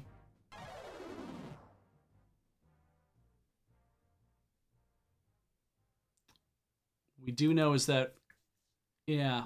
And then Owen's gonna attack this one.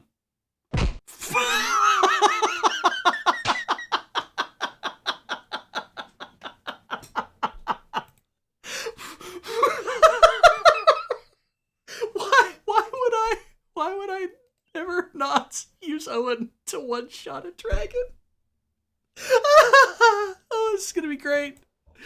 As long as he lands that hit, he's just gonna ruin some lives, so... Okay. Right, where are we? Oh, we're here, okay. Let's go north. There's gonna be another something up here, I think. Something to click on in this vicinity. Oh, Jesus. Oh, it's right next to me, okay. No, it's not next to me at all. Where the shit is it? Ah, wooden stump. Oh. Well. Might as well grab these while we're at it. And I don't need the powder bag. Oh, but might as well grab some extra charges of the powder bag. I grab a powder bag. I'm running short on time, and this single me out to run a check for a crime. And on the intercom, I hear this voice too sweet. There is a fog. Why don't you take a seat? Now, where is? Ah, I just can't see them. Fuck you. Yep. It's gonna be better to actually just dust these dudes, or despair them first, actually. Yeah, just gonna ruin Owen. Though that's not bad. Can Gorath make the trip? I think he can make the trip to this guy. Ugh. Ugh.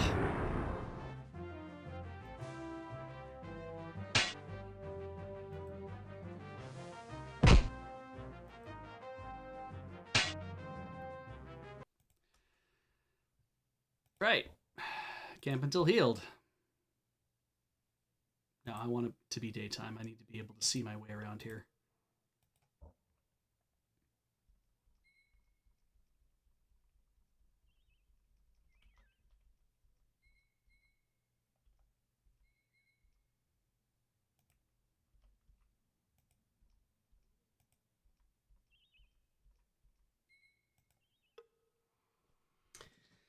Approaching the tent, Owen had heard at least two strange voices coming from inside. Now Gorath had drawn his dagger. He has a dagger? And was poised cat-like next to the entrance. He motioned for Owen to stand back. With the skills of an accomplished assassin, he threw back the flap of the tent and rushed inside. Owen followed, ready to help, but by the time he entered, one of the two mortal soldiers was laying on the floor, clutching weakly at his throat as blood spurted onto the dirt floor.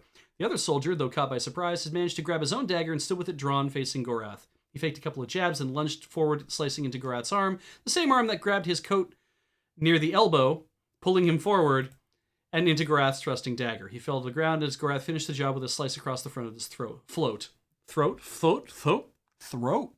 of his throat. Search the tent quickly, he commanded in Owen's direction. Others may be nearby. Don't need any of this stuff.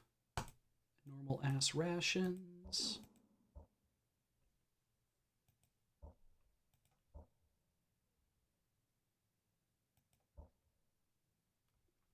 I would totally, if we had the option to bring Patris out this way. Damn. I would have totally Okay. Now, I'm not saying that... Yeah, if I had Patras out here and getting him just incredibly strong would be really, really fun. Okay, you first.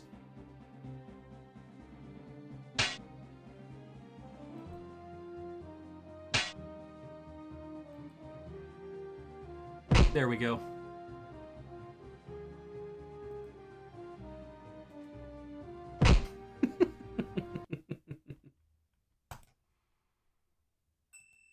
Okay. Owen's on fire. Oh, too much. Yeah, that's fine. Actually, we could probably drag some of those to Gorath. That's fine. And we need to have this. Excellent. Yes. They are normal.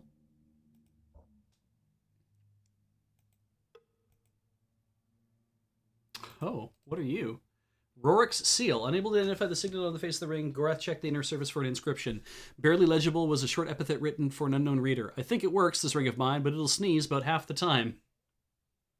I've heard of this. What the hell was it again? And we have lots of rations, and we have... Firestorm. Right. If I remember correctly, a very powerful spell.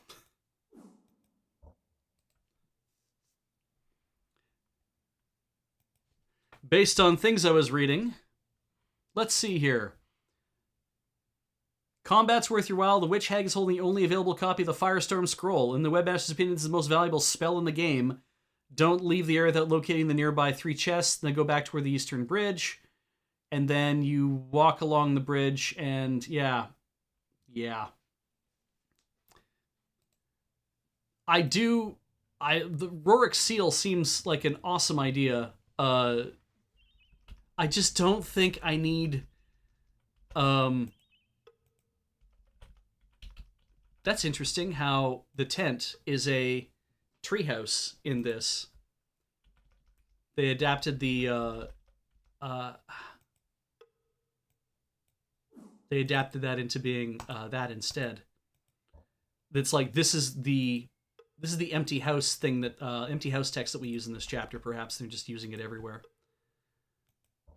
Okay. Based on where we are, which is in this area, the chests are over here. Is it worth it?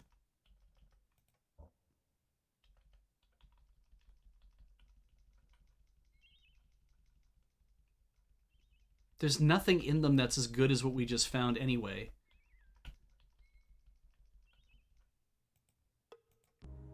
All right, well, this will be an opportunity for people to do things. The wheel is steered. Despite the night, they prefer our lead more than the light.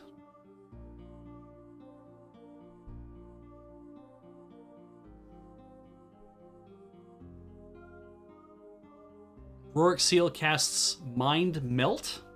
All right. Don't know what that actually does, but the wheel is steered despite the night. Ships, maybe? They prefer our lead more than... But it's despite the night. Stars.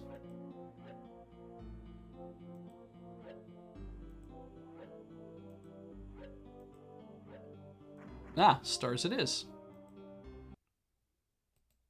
This is River Song. I'm pretty sure we have River Song. We have River Song. It's right there.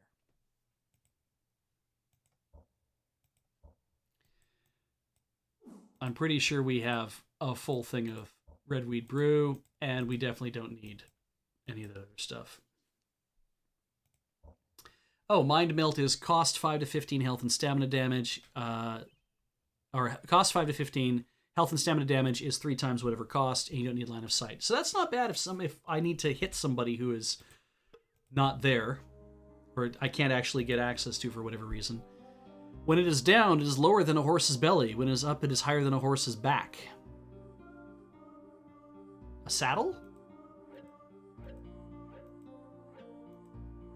Yeah, it's saddle. More of that. More of that. More of that. Oh, Mind Melt is a spell that is apparently not otherwise in the game due to bugginess between versions. Interesting. And one more. This is a long one. Okay. With flashing sword and booming cry, with darkness staining land and sky, the army comes prepared to die. Soldiers fall in glistening dress, as battles are joined without egress, save comfort in the earth's caress.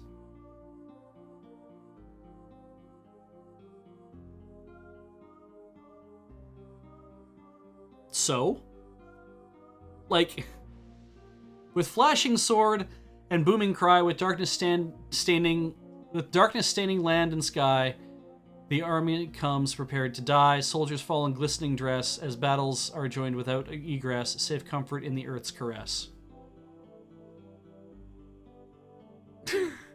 All right, people are saying it's rain, which makes a lot of sense now that I think about it. That's good.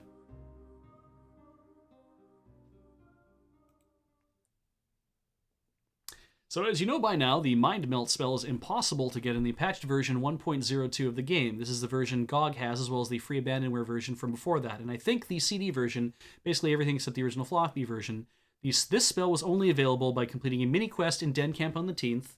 In one house, a red-haired guy gives you a password to tell the guardhouse just north of him. It's the wrong password, though. We did that, right? Originally go back to him, intimidate him, he gives you the correct password. Diamond. Unfortunately, for some reason in 102, the only version you'll ever play, most likely, he's no longer at the house and you cannot get the correct password. That is literally what happened to us. And I remember talk of Rorik's Seal at some point earlier in the game. So I have no idea if this is supposed to be like they put it into this as a way of being able to do it, or if the ring is important for some other reason. I thought it came up at some other point in the game. Don't remember when.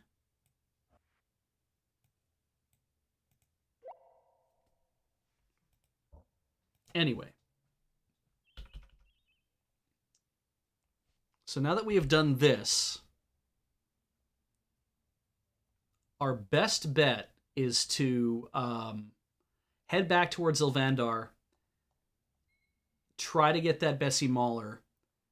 The advice given is, in the sleeping, if you intend to do this now, please note that in a trapped chest in the sleeping glades directly west of Ilvandar contains a Bessie Mauler. If you have sufficient rations, you can reach this chest. The trap will be easily deactivated if you remember to cast into Viseric first. Okay. So if we just head west,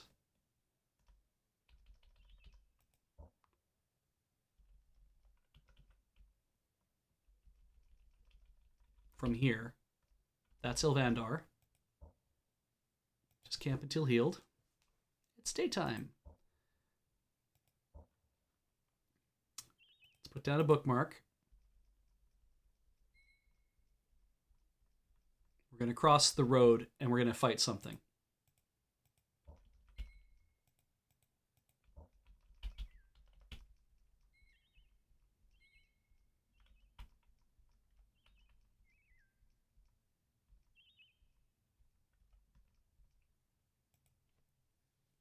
Okay, there's a wyvern fight coming up. And based on where we are, Sleeping Glades is on this side, so we need to stay to this side of the road. And I think we're just going to have to take the fight.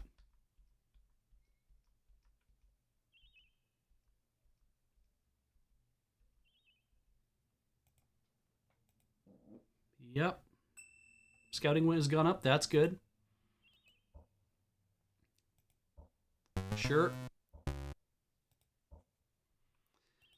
I only fear fights if I can't get through them without if it's gonna kill dudes is the problem. I think we are far enough north. Yep, we can actually head underneath here.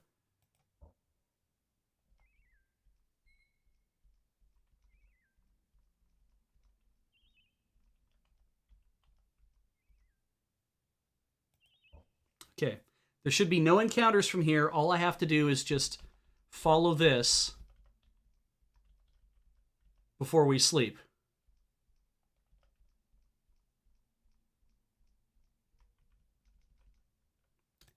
And we're aiming for right there.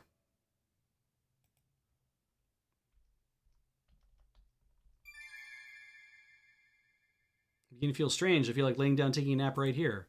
We must be nearing the sleeping glades that Prince Kalen spoke of. Ah, we get the thing now. I recall he said we should remain close to the mountains once we pass north of the river's fork. We should be able to avoid the effects of the spell if he spoke truly. All right, so we got some stuff on us. Suddenly feel very tired. We've been through this before.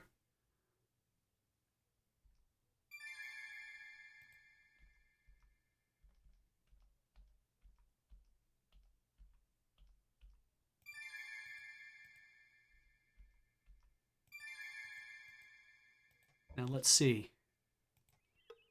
Nope.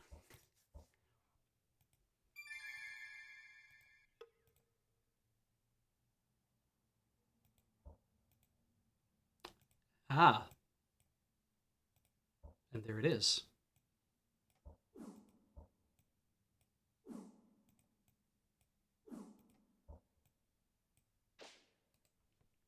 There's a brand new Bessie Mahler. Now we need to get out.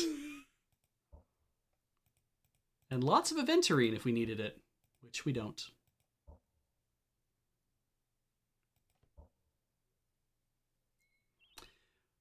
We do have Skin of the Dragon, yes. All right, so now we need to get out.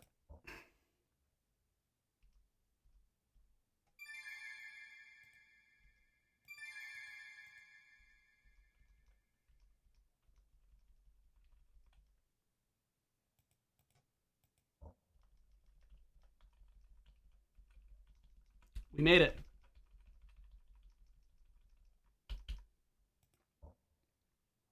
We used up a good chunk of what we were carrying in terms of rations, but that's fine. Let's repair our armor. It's funny to me because the in the first time I played through this, when I was doing my initial playthrough, I had done so much power leveling for Owen that he had he was able to 100% in chapter 1. He was able to 100% repair armor.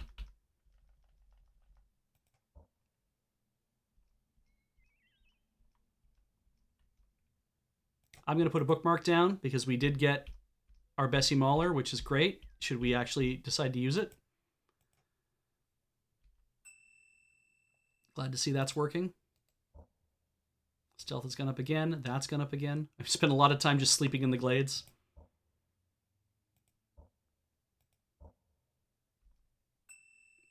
Great.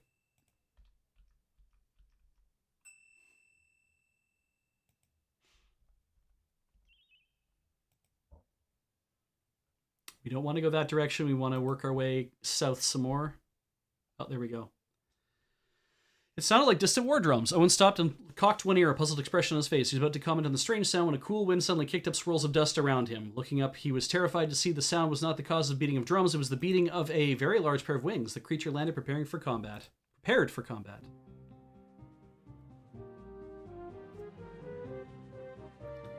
Let's start with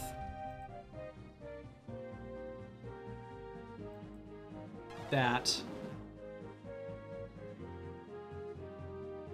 Gorath does that.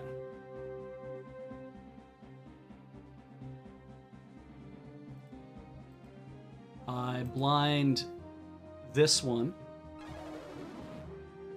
Gorath just decided to punch a dude.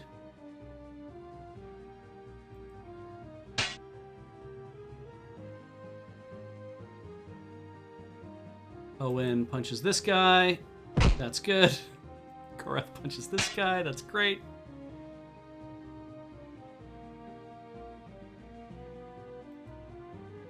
That's good. It's good. It's always the best. Now let's see. We need to head all the way down to the river. We could just stay on the road to do this. Oh, just extra restoratives. That's nice. I'm just going to grab them all right now. We're going to use them.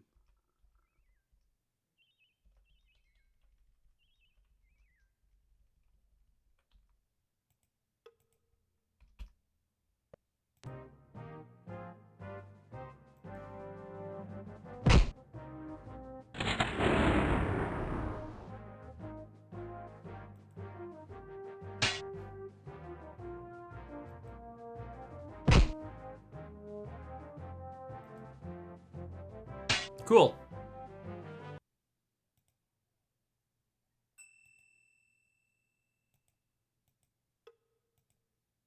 Didn't think they'd have anything, but that's fine. Owen is fine. Gorath is fine.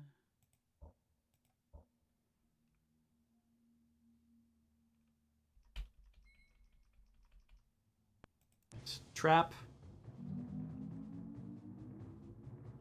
All right. So.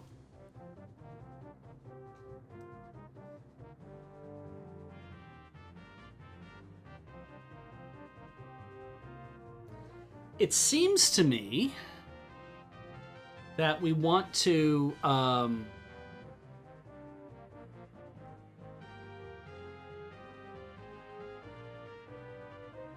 we push the middle one forward. That will take out the green one. We push the right one over and in front of the rightmost thing, and that will then hit the red one. We push the leftmost one forward one, and we can walk all the way through it. So I think Owen has to wait. Gorath pushes this forward one.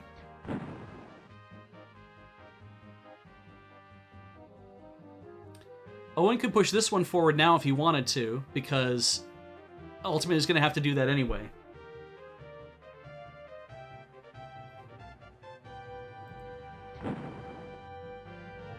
Oh, that's right. You can run from a trap. That's right. I forgot all about that. Once you're in a trap, you're not trapped. You can actually hit run and leave.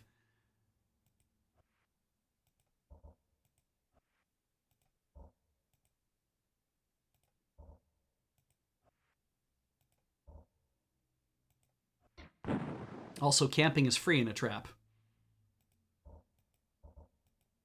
Okay, we have camped enough then. Let's see. Owen pushes that out of the way. No, Gorath does that. And Gorath does that. And we have gone through it. The traps are not procedurally generated. They are part of the game. They are the same every time you go through. I need to go straight south of here some more.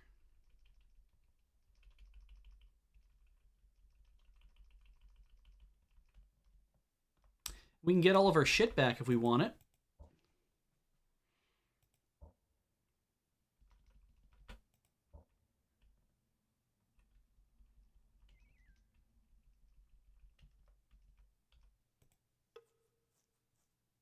Yes?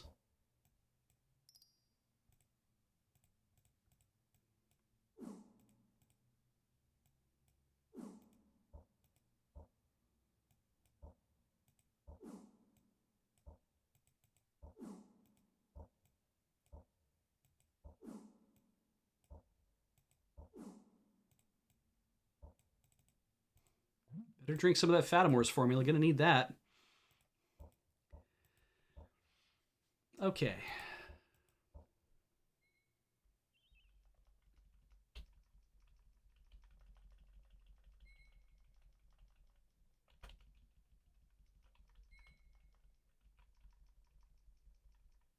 There's Eliam. Did I get the things back I need to get back? I guess?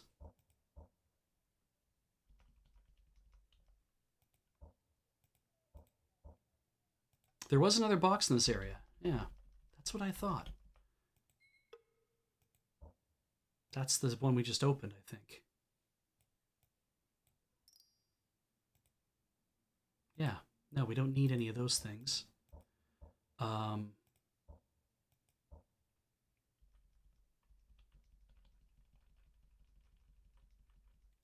So we were on the north side of this river the whole time.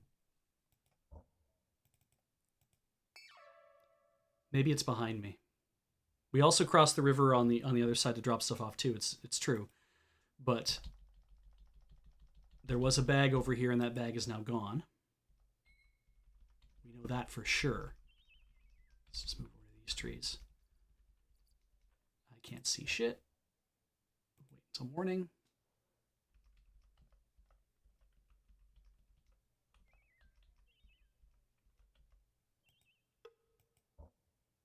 This is a different box. There we go. There's my other things. Okay, awesome. Right, because there was some other stuff in here. Some other stuff we can rub on things.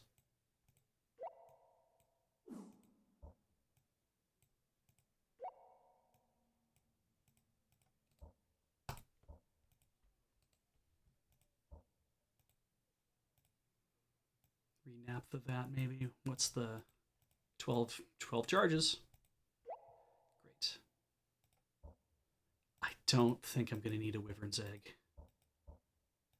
I largely am uninterested in summoning wyverns myself.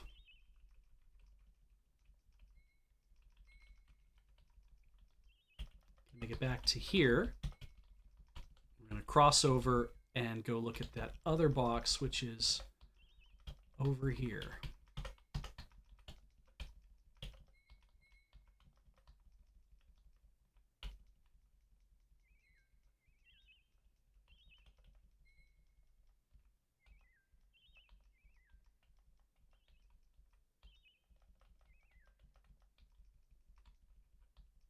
Nope. Okay, we're going to just do this. Standing on top of them.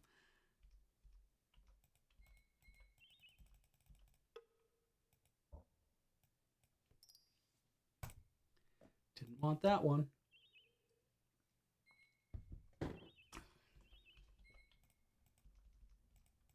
There's the other box. Another alien's heart, another one of those, another wyvern's egg. I mean, the heart might be interesting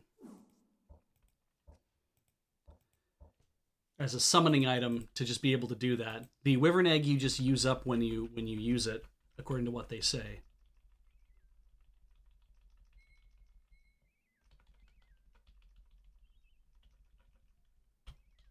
There's a cairn here. I don't even think I noticed it. All right, so now we do this. Avoid the sleeping glades entirely by doing this.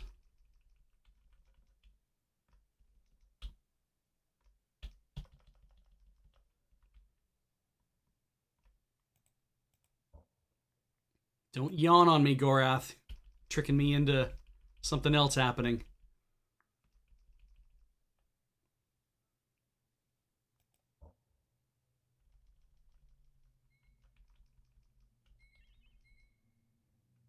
There's enemies. Right, we didn't fight... We fought these guys the first time. We didn't fight them this time. Well.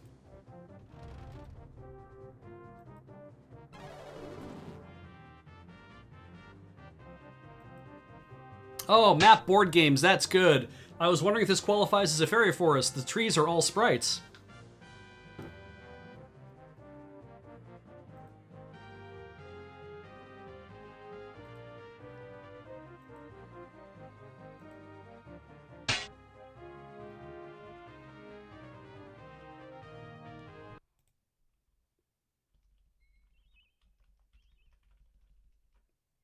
Drop a bookmark.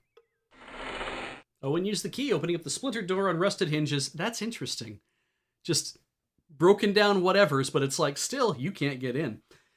Turning to Gorath, Orange shrugged his shoulders. Shall we go in? Yes. The door was open. They entered the cavern, and Owen knows how cool the air felt upon his face. Wishing his clothes were heavier or his skin thicker, he rubbed his elbows as they descended into the room. Ruin. Gee, you're right. The door was open.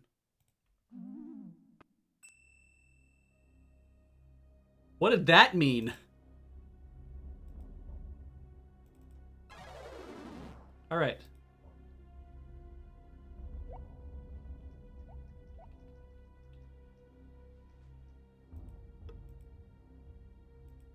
Oh, interesting.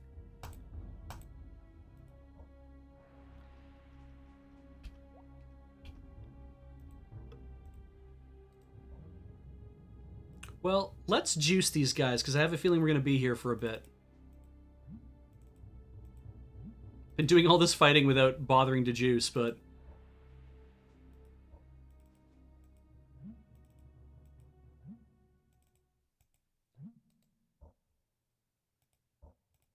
And let's give Gorath one of these too. Awesome.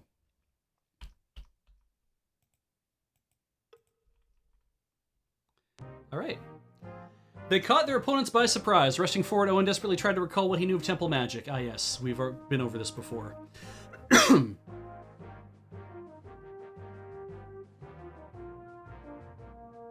Are you shades? Let's find out. What are you? You're a shade. Okay.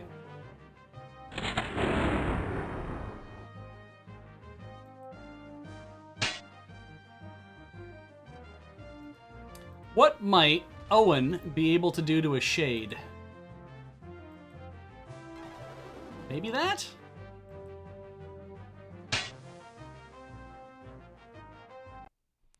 They've vanished. All right. I do not have a map open. I have no idea where I'm going. I maybe should have a map open. Oh, we could camp until healed. I'll have to juice again at this point, but whatever. Should have done that before I did everything else. Oh well. I could always roll that back, I guess.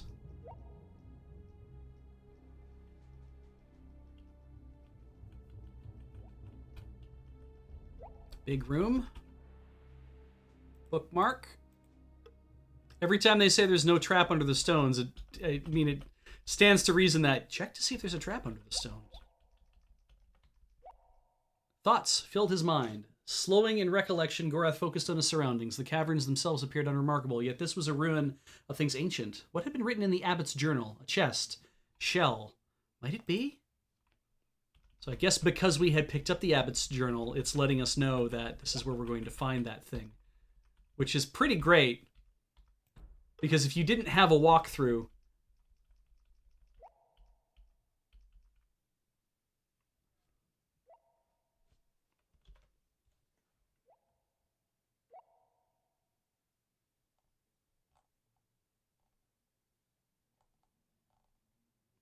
Map of ancient Valhalla ruins. Okay. Go this way first. Oh, wait. No, this is a very short... Yeah, I should just look down hallways. Latham McCann. Loved the mines, never wanted to leave. Yes? Okay.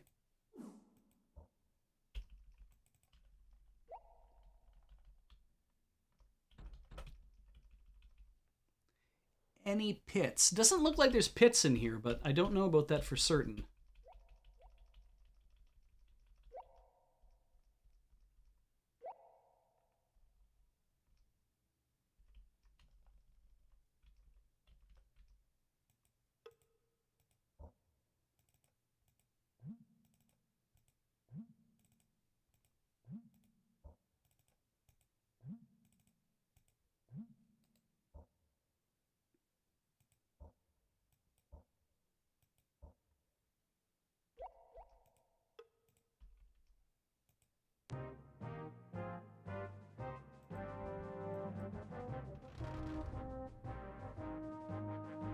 Touch of Ling's Kragma kills one enemy for 50 health and stamina. Jesus.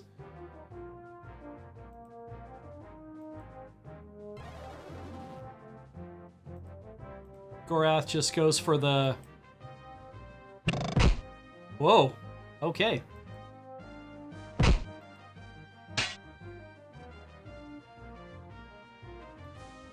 We're going to recast Spare Thy Eyes on this guy while we try to get over there.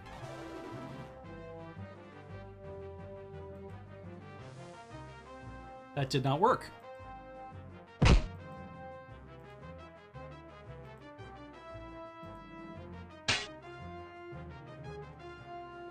$10.44. Right, we were going to be able to play all from 10 to 11.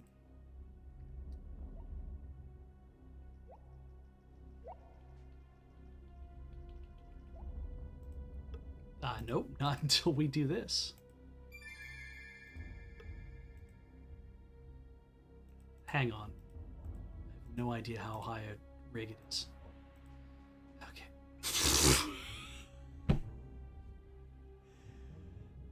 2, 8, 1600. Great. You know, might as well take 1600 gold sovereigns. I can't wait to see if that bites me in the ass.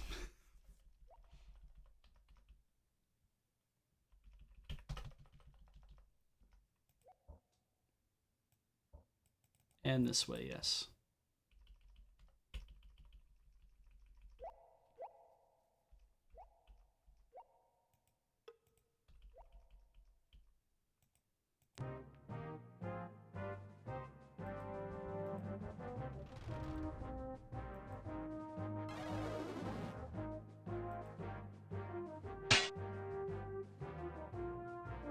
Oh.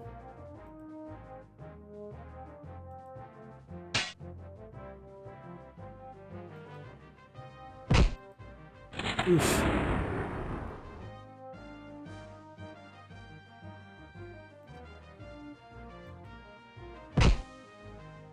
Ah, good.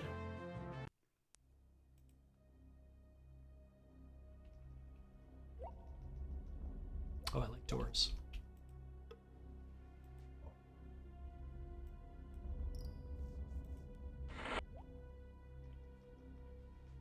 Chest.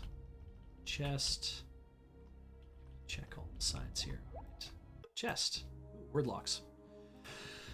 Don't grow too attached to this thing. Without it, you will never even know it is gone. But be careful, friend. It is much easier to lose on kingdom soil.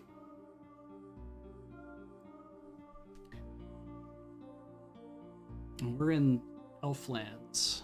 Don't grow too attached to this thing. Without it, you'll never even know it is gone. But be careful, friend. It is much easier to lose on kingdom soil. Phal.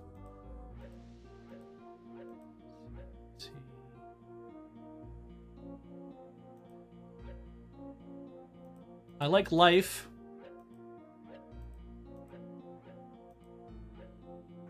We all like life.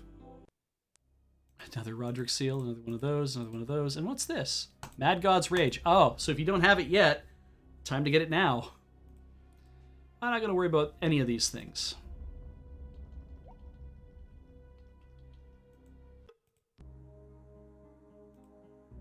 What is it of yours that you see every day but our leader only sees rarely?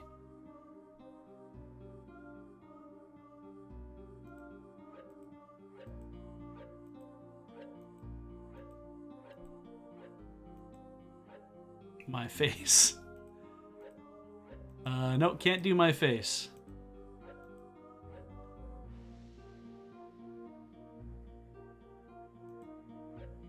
Shabby.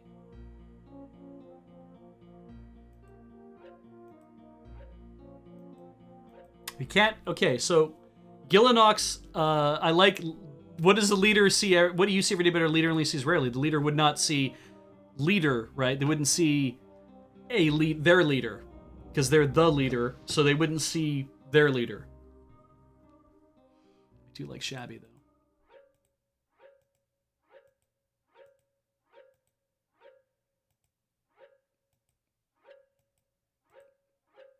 Shabes.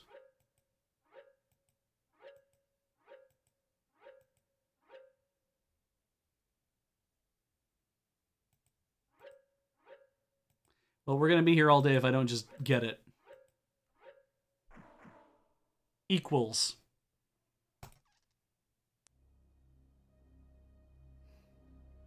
That's pretty good. What do we have here? Mirror wall. Don't need it.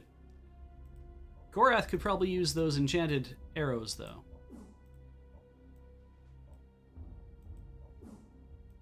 Ah, hi, Foxmar. Rarely do I ever get to say hi, Foxmar. Your raid always comes at the time that I'm off, so nice to see you, Foxmar. I like this assortment of different arrows that you can get at this point. We already have Mirror Wall, so we don't need it. I like that it's all these different arrows, so if you are a person who dupes, you have options to dupe things now all of a sudden.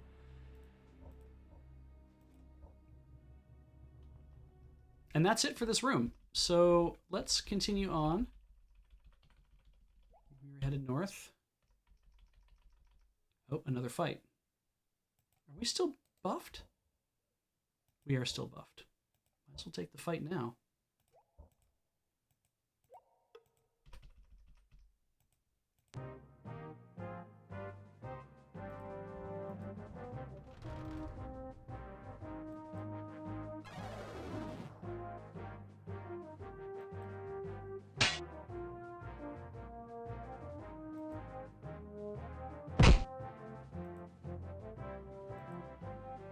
Nice.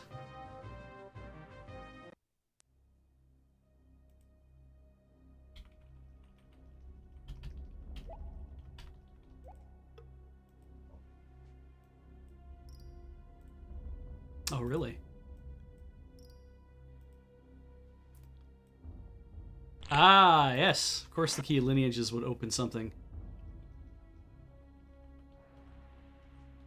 I see a single box. It's the one disappointing thing I have about...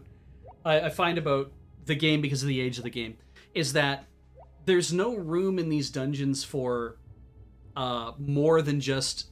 It's a wall. It's a bunch of walls. They're all the same kind of walls. And there's no, like, you know, decorations, or clutter is even a good way to put it, right? There's no greebling going on to kind of make this seem more like the space. That's a long one. Where once there were 3, now only are 2, ancient kin ours, whom we sent to their doom. We know this. Because once there were 3, Moradel, Eladel, and Glamradel.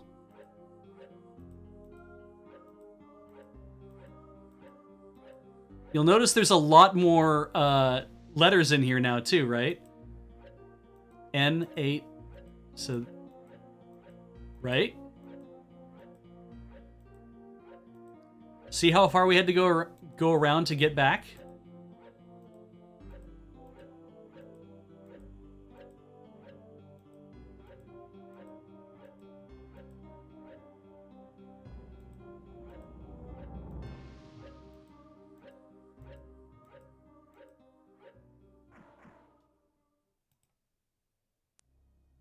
And there it is. So I put this in his inventory. Oh. Exotic sword. Set with brilliant stones of lapis and sapphire, the hilt was beautifully jeweled, but the sword blade had been long broken away. Still, if Goras held in his hand, it since it had the potential to be a deadly weapon. A lot of restoratives there. Probably going to grab those too. Killian's root oil. So let's put the shell back over here. Let's give that to Gorath. And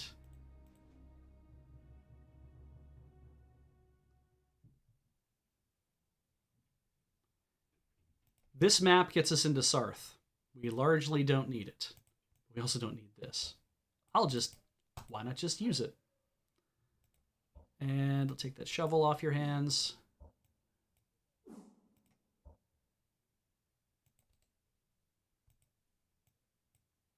But it is not anything you can use yet.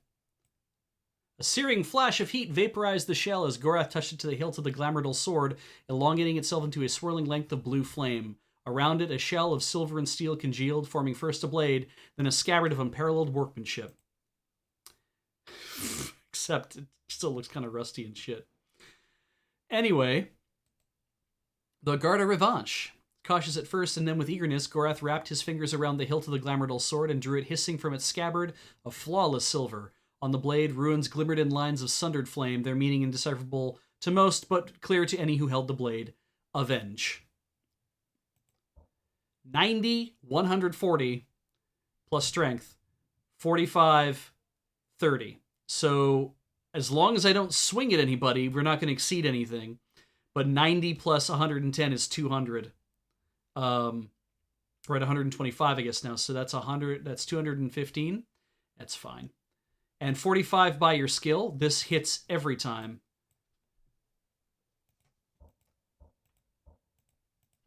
That is a lot of oilcloth stacked. That's normally not a thing you can do. And yet, I guess, oh, you know what I bet, though? The way to think about it is that they buried all this stuff together as, like, you know, wrapped this exotic sword hilt in beautiful oilcloth and probably used the Killian's root oil to anoint it and stuff like that. And then, I don't know what the restoratives are for.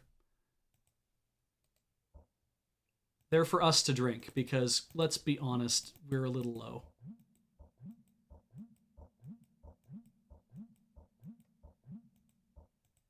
Four left.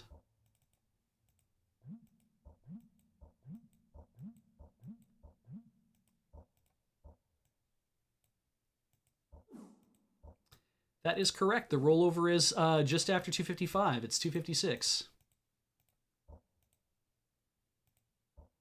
You can have a couple more. Anything else? I don't think I do. I think we're fine.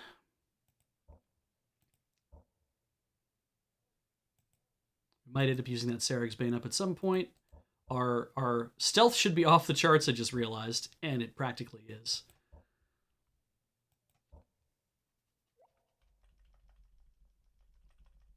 So there we go. We have found the most powerful sword in the game, and apparently once you do that, you can also give it to other people to use as well. Let's just have a look at the Ancient Valhalla Ruins thing.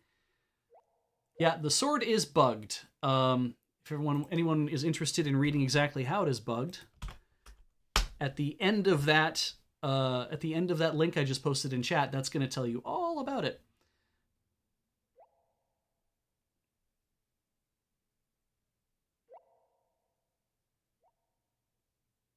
The north exit leads direct to Elvandar. So if we've gotten all of the spells we need, as long as we have rations and rope and restoratives,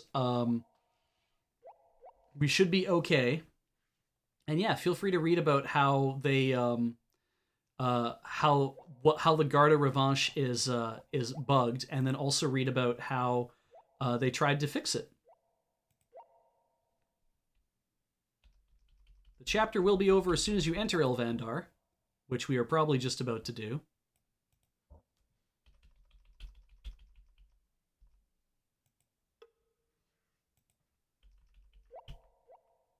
We surprised some ghosts.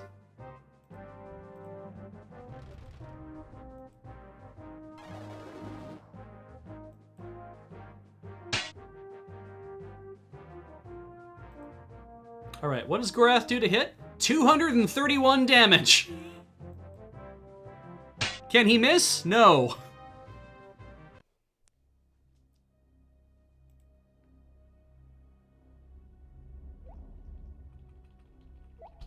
All right, bookmark.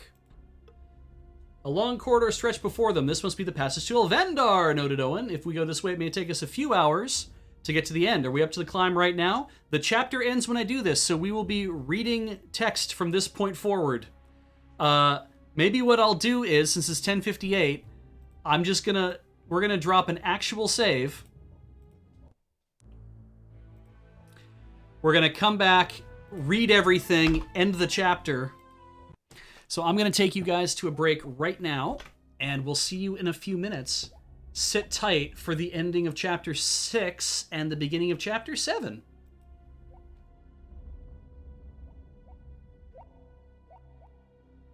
Hey, welcome back. Play it forward. We're about to finish chapter 6 of Betrayal at Krondor. Let me click in the hole so I can start the whole process. Are we ready? Are we all strapped in? Did we all get something to drink? I'm actually literally just going to spin my wheels here for a minute, so if anyone had to take off and do something, then they're like, okay, I know I had a couple seconds to get back into my chair. So, seems Seems good. I'm looking at chat, which is why it's like I'm looking offside and whatever. We're doing that kind of stuff again, but whatever. Anyway, let's continue. There are 9 chapters total. When we finish this, we'll be starting 7. So 7, 8, and 9 are what's remaining. We took 3 streams to get through this one, and managed to kind of trick ourselves out. And I have a feeling chapter 8 might be reasonably fast because it sounds like we don't have much else we get to do, like shopping-wise or exploration-wise. It seems like these are the last chance for Owen and Gorath to kind of trick themselves out before actually doing anything. So here we go.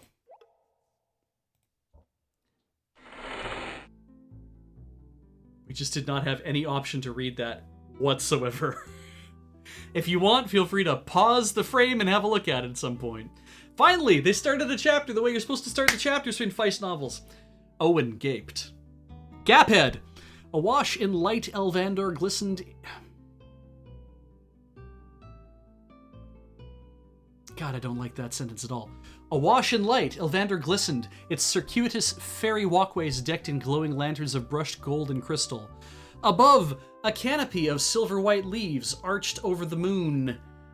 Over the whole of the treetop city, masking from view whether sun or moon reigned in the skies beyond. Gorath, isn't this the most... Gorath, isn't this the most perfect place you've ever seen? Owen exclaimed. I've never dreamt of anything like this. We are not doing that anymore. You get that once. Squire, if you can hold your tongue for a moment, Gorath said, it might behoove you to bow to their queen. Flushed with embarrassment, Owen turned heel, shriveling as he noticed the cloaked figures who waited patiently upon their thrones. Quickly he folded in obeisance, hoping sincerely that human manners would be appropriate in the elven court. We have come from Krondor with news about Pug of Stardock, Owen said. We were in hopes... Silence, child! Oh, okay. Not really a queen's voice, but whatever. Queen Aglarana spoke gently. Wait, silence, child. Silence, child. Silence, child. Queen Aglarana spoke gently, her pale blue eyes glowing in the shadows. Though we would hear of our dear friend Pug, we must first attend to the unraveling of eons. Inclining her head towards Gorath, her voice and composure took on a grave edge. You have come before us as a Moradel, but never may you leave Ilvander as such. Are you willing to return to us, your ancient kin, cousin? Wow! Wow! Rage flashed in his eyes. Trembling with emotion, Gorath advanced on the queen, his hand darting to the hilt of his sword. No, Gorath, Owen gasped, knowing his voice was too small to stay his friend's wrath. You can't! I was Gorath of the clan Ardanian, he spat, his voice thick with an ageless contempt, color draining from his face as he gripped ever more tightly the sword at his side. I am Gorath, and I formally return to the Eladel, and swear fealty to Aglarana, Queen of Elves, and to Thomas, Prince Consort and War Leader. Falling to one knee, he knelt low before Aglarana's feet. I am yours to command, lady. Whew. So, the sense I'm getting from this, I will continue to read in a second, the sense I'm getting from this is that all of the Eladel races, the Moradel, the Glamordel, there are no more Glamordel, and the Eladel, all of them feel the same pull of the lineage. And so I imagine there is a returning where the Eladel are like, the Moradel can come back if they want to, but they're going to have to go through an awful lot to do it. So his heart hammering an unsteady tattoo in his chest, Owen stared in frank appraisal of the elves before him, except for a glazed expression lingering on Prince Consort Thomas's face. He saw no evidence that any of them had witnessed anything unusual. Rise. From this day forward, you are no longer Moradel, Gorath, Aglarana said. You are a member of the family of Elvander and of the Eladel. When your quest is done, you will return here to be one with us. That is our desire. What is this news of Pug? As if wakening from a dream, the elven war leader spoke of the magician's name with great concern, his dark eyebrows rising in interest as Owen began to elaborate the details. At times he would request that certain details be repeated, but always his glassy eyes became sharply focused when Owen spoke the names of Pug and members of Arutha's court. It's people he misses. Thomas was friends with these guys. By the moons, that means trouble. Thomas coughed as the boy finished his tale. The Book of Macros is not a book, but instead a gift that Pug gave to me long ago. I was to use it to come to him if ever he left that message for me. I must go. You cannot, love. Even now I can sense the effects of the pain-killing herbs beginning to wear off. Aglarana said, laying a pale hand on Thomas's shoulder. As if broaching a delicate subject, she continued quietly. 3 days ago, the war leader was struck with a poisoned blade. Only last evening did his fever abate, but he demanded to be brought here when he heard that a Moradil was returning. He hasn't the strength for the trip. You must go in his stead. Don't try my patience, Aglarana. Pug needs my help. And I shall go. Struggling to gain his feet, he blanched with the effort, standing straight only by the groping the back of his throne. How many of our kin carried you here, my warlord? The queen asked, her voice laced with concern. Was it 5 or 6? You are no longer possessed by the soul of Ashen Shugar, and you are not gifted with immortality. None doubt your strength of loyalty, Thomas, but you owe it to Pug to send able help. As always, my love, you are wise, Thomas whispered, his strength beginning to fail him. Reaching beneath the seat of his throne, he brought forth a leather tome covered with dust.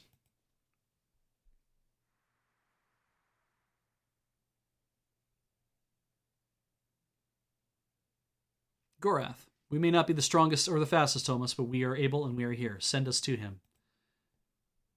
Thomas, I have little choice. You, Gorath, shall be my emissary in this. May the blessings of Elvendar go with you, and tell Pug I am sorry.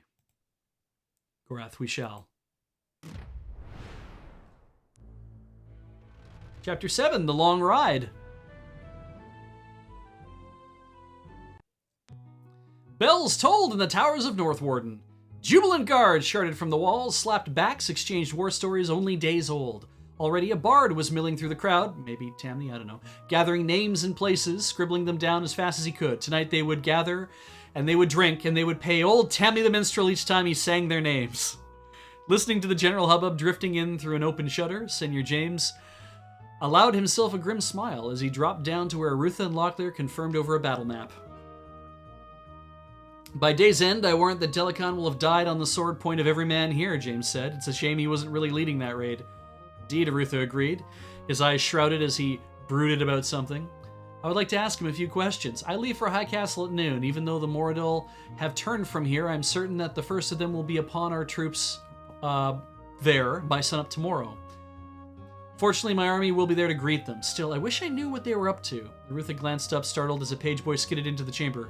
Your pardon, my lord, the boy stuttered. They have captured the Moradil raiding leader. Without pause, Arutha's eyes hardened, preparing for questioning. Little different now. Cooperate now, Moradil, and I promise you'll live to see your children become adults. Daunt me, and I'll have your eyes for necklace beads and your manhood for an inkwell. My death will be unimportant. If you think we shall torture you unto death, I would advise that you ponder my mood. Anxious though I am to have answer, I will keep you screaming this side of death a month or a year, or until I feel well satisfied that we've heard all that you have to say. A day, a month, you've already lost. Nail my entrails to your doorpost. Feed my brain to your dogs. It will not matter. Even if you act now, you will be too late. You will win only pain for your trouble. Instruct him, torturer.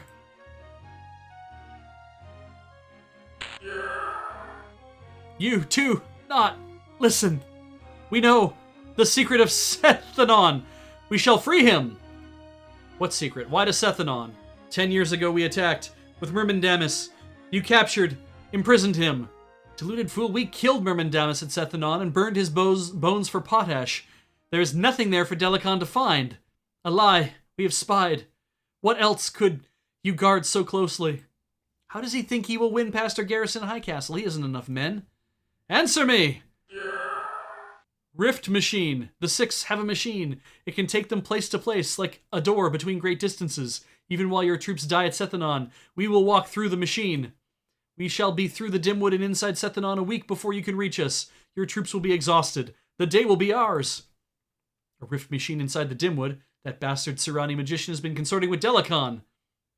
Torturer, tell Seniors James and Locklear to ride to the Dimwood. They must find and destroy that rift machine while I hide to High Castle and divert our forces once more. Time is of the essence. The long ride. Destroy the Wardle rift machine. Rage against the rift machine. And that's it. I am not going any further tonight. We are going to start. We're going to save. Saves 6. Chapter 7_80. Yes? Yes. And that's all. Ah.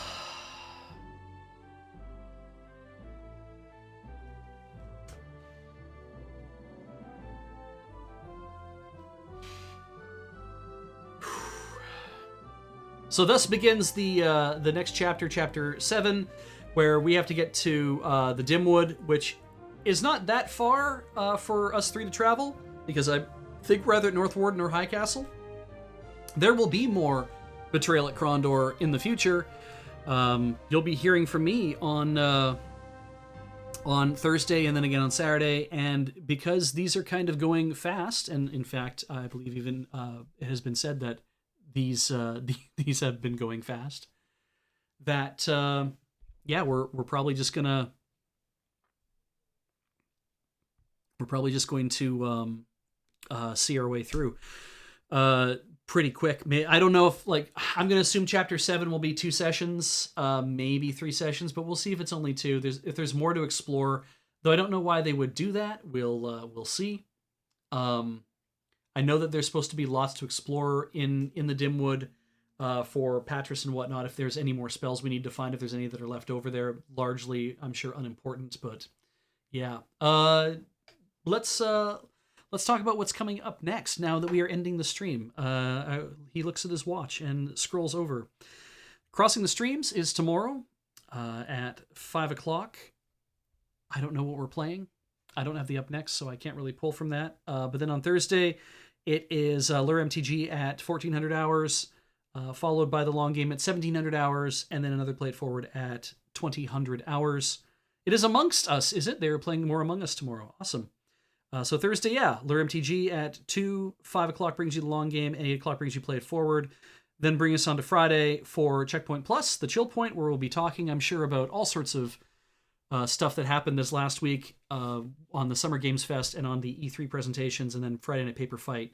That's at 2, and then Friday Night Paper Fight is at 5 at 1700 hours. All times are Pacific. If you want to find out when things are happening in your time zones, you can go to loadingreadyrun.com/live, and we have a live schedule that is supposed to look at your computer's clock and use that as the means of figuring out when everything is happening for you. It's all based on our time zones, so it transcribes them into your time zones. If you've enjoyed this stream, there's all manners of ways to support what we do here, because everything in Loading Ready Run is brought to you by you. That includes the streams, but also the stuff on YouTube. And if you're watching this on YouTube, you can go from the VOD channel, which is where you probably are, and go over to our main channel, youtube.com/loadingreadyrun, and click the join button. Because subscribing is one thing, and that's great, but the join button is a place for you to monetarily support us. You can give us a little money. If YouTube is your way you want to do that, that is your way you can do that. You can also go to the Patreon, patreon.com/loadingreadyrun, and man, did I get like a ton of people who signed up for Patreon today, thanks to the YouTube video that went up, I'm sure, where we talk about the Patreon and we talk about all the ways to support us and all the stuff that's going on in our world. Also, there is there's the store.loadingreadyrun.com, and we do have merch there, and I'm going to make sure that the Ag the Fisty merch is moved to the front. If you are looking for a new playmat, perhaps you would like the Ag the Fisty playmat. And I think that would be super cool if you were to buy a playmat from us. But you can buy anything you want, really. I mean, like, we have the Pride shirts, the Lure Pride shirts, which are an evergreen item. They're up all year, and new ones will be coming in shortly, if in size large and whatnot. If you don't have that yet, the Rogue Quest water bottles, again, another way to another thing to buy that we are currently out of, but more of them are coming into stock most likely this week. Crossing my fingers. Anything that you want to buy on the store is, if we're out of it, just put your name down. There's an email address blank. If we're out of something, you just be like, oh, you're out of adult large. It's not really adult, is it? You're out of unisex large Lure Pride shirts. Well, I'll just select unisex and large, and then I'll put my email address in the blank that shows up, and that then will let me know when it shows up. It lets Beej know that you want that, and when it gets back in the inventory, the store will just automatically email you to let you know. We don't use your emails for anything because I can't be bothered. Other things that we have in the store are our DVDs. Not these ones yet, though. The Season 11 DVD set and the Season 11 Blu-ray set. First time we ever did Blu-rays. Could be the last time we ever do Blu-rays.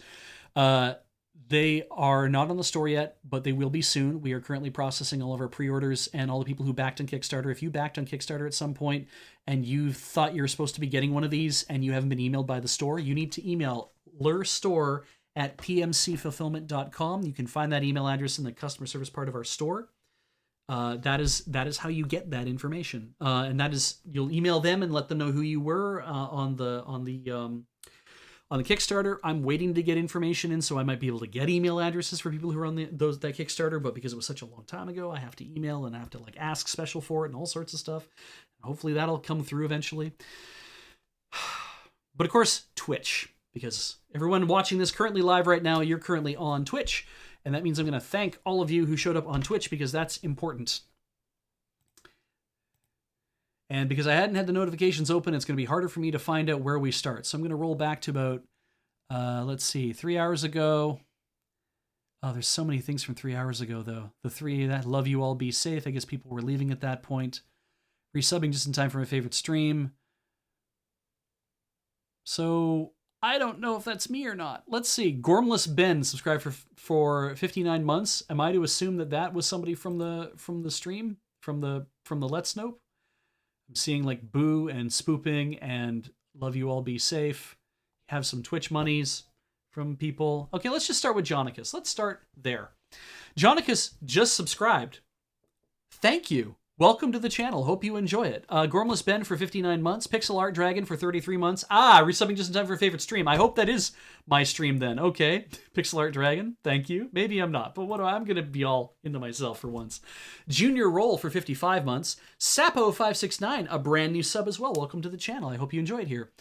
Plague Fishy RN for 2 months. Welcome back. Glad you came back. Holy shit, you came back. Just finished watching Road Quest for the first time this week. I had no idea what I was missing. Truly awesome stuff. Thank you, Beach. Thank you, Loading Ready Run. You're welcome. Smith Kurosaki for 14 months. CJ for 3 years. Congrats on that anniversary, CJ. Cheesemo for 38 months. Madman SK, I'm going to assume is, or could be Madmansk, but if it's Madman Saskatchewan, that's fun too. 34 months. Thrithlind for 30 months. And then dropping that sub for themselves and then gifting 8 more subs in the channel. Thank you, Thriftland. I hope that everybody who got a sub, you enjoyed it. Welcome to the channel. I hope you wish to hang out for a while. Boolean22 just subbed as well. Thank you so much, Boolean. Welcome to the channel. The raid from Matt Wiggins showed up at that point. Seichi Sin showed up for 15 months now. Zenguin47 for 37 months. Foxmar had that raid. I got to say hi to Foxmar for once, which was great. And Vlanoik for 42 months. And that's everything there. Okay. We covered all the ways to back us. We covered the store and all the things to do with the Blu-ray and the DVD. We have finished for the whole thing. DJ Alternative, you also resubbed as well. You might have resubbed early enough that I didn't see it, or maybe it's happened... I don't know. I will thank you for resubbing, though, even if you resubbed a little earlier or something like that, because I'm just glad, when people stick around this late in the night. But yeah, I'm seeing what I'm seeing. Oh, there we go. Yeah, weirdly, after Thriftland's thing, I don't know why I didn't see it. Yes, DJ Alternative. I'm reading it now. And you subscribe for 27 months, which is a perfect cube.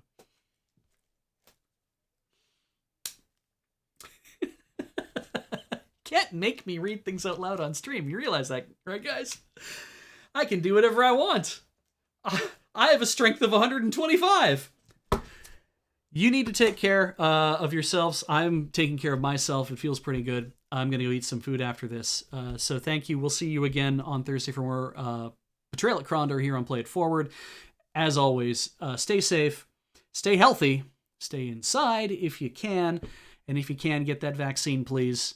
If it's in your area, please go get it. Please sign up. Get whatever it is necessary to get yourself against the bad virus, but also all the Greek named variants. I'm glad we moved to using Greek letters for that. It's so good. But yeah. Apparently, it helps to protect against that as well. It is important. Please try to convince people in your area that aren't going. Find a way, but also don't burn your brain trying to make other people get vaccinated if it's too much for you. I'm sure we're gonna get there eventually, and from the sounds of it, it sounds like everybody at the G7 was kind of like, who has a lot of vaccines, was like, we will do our best to make sure that all of our extra vaccines make their way into the world as soon as possible. So God help us, that is what's going to happen, and we're going to stamp all this stuff down. And I mean, we might find ourselves able to go to PAX West for once. That'd be interesting. I'm not holding up a lot of hope for myself. I know they're holding it, but I'm just kind of like, I don't know if I want to do that. So we'll see what happens for all of us. And have a lovely night.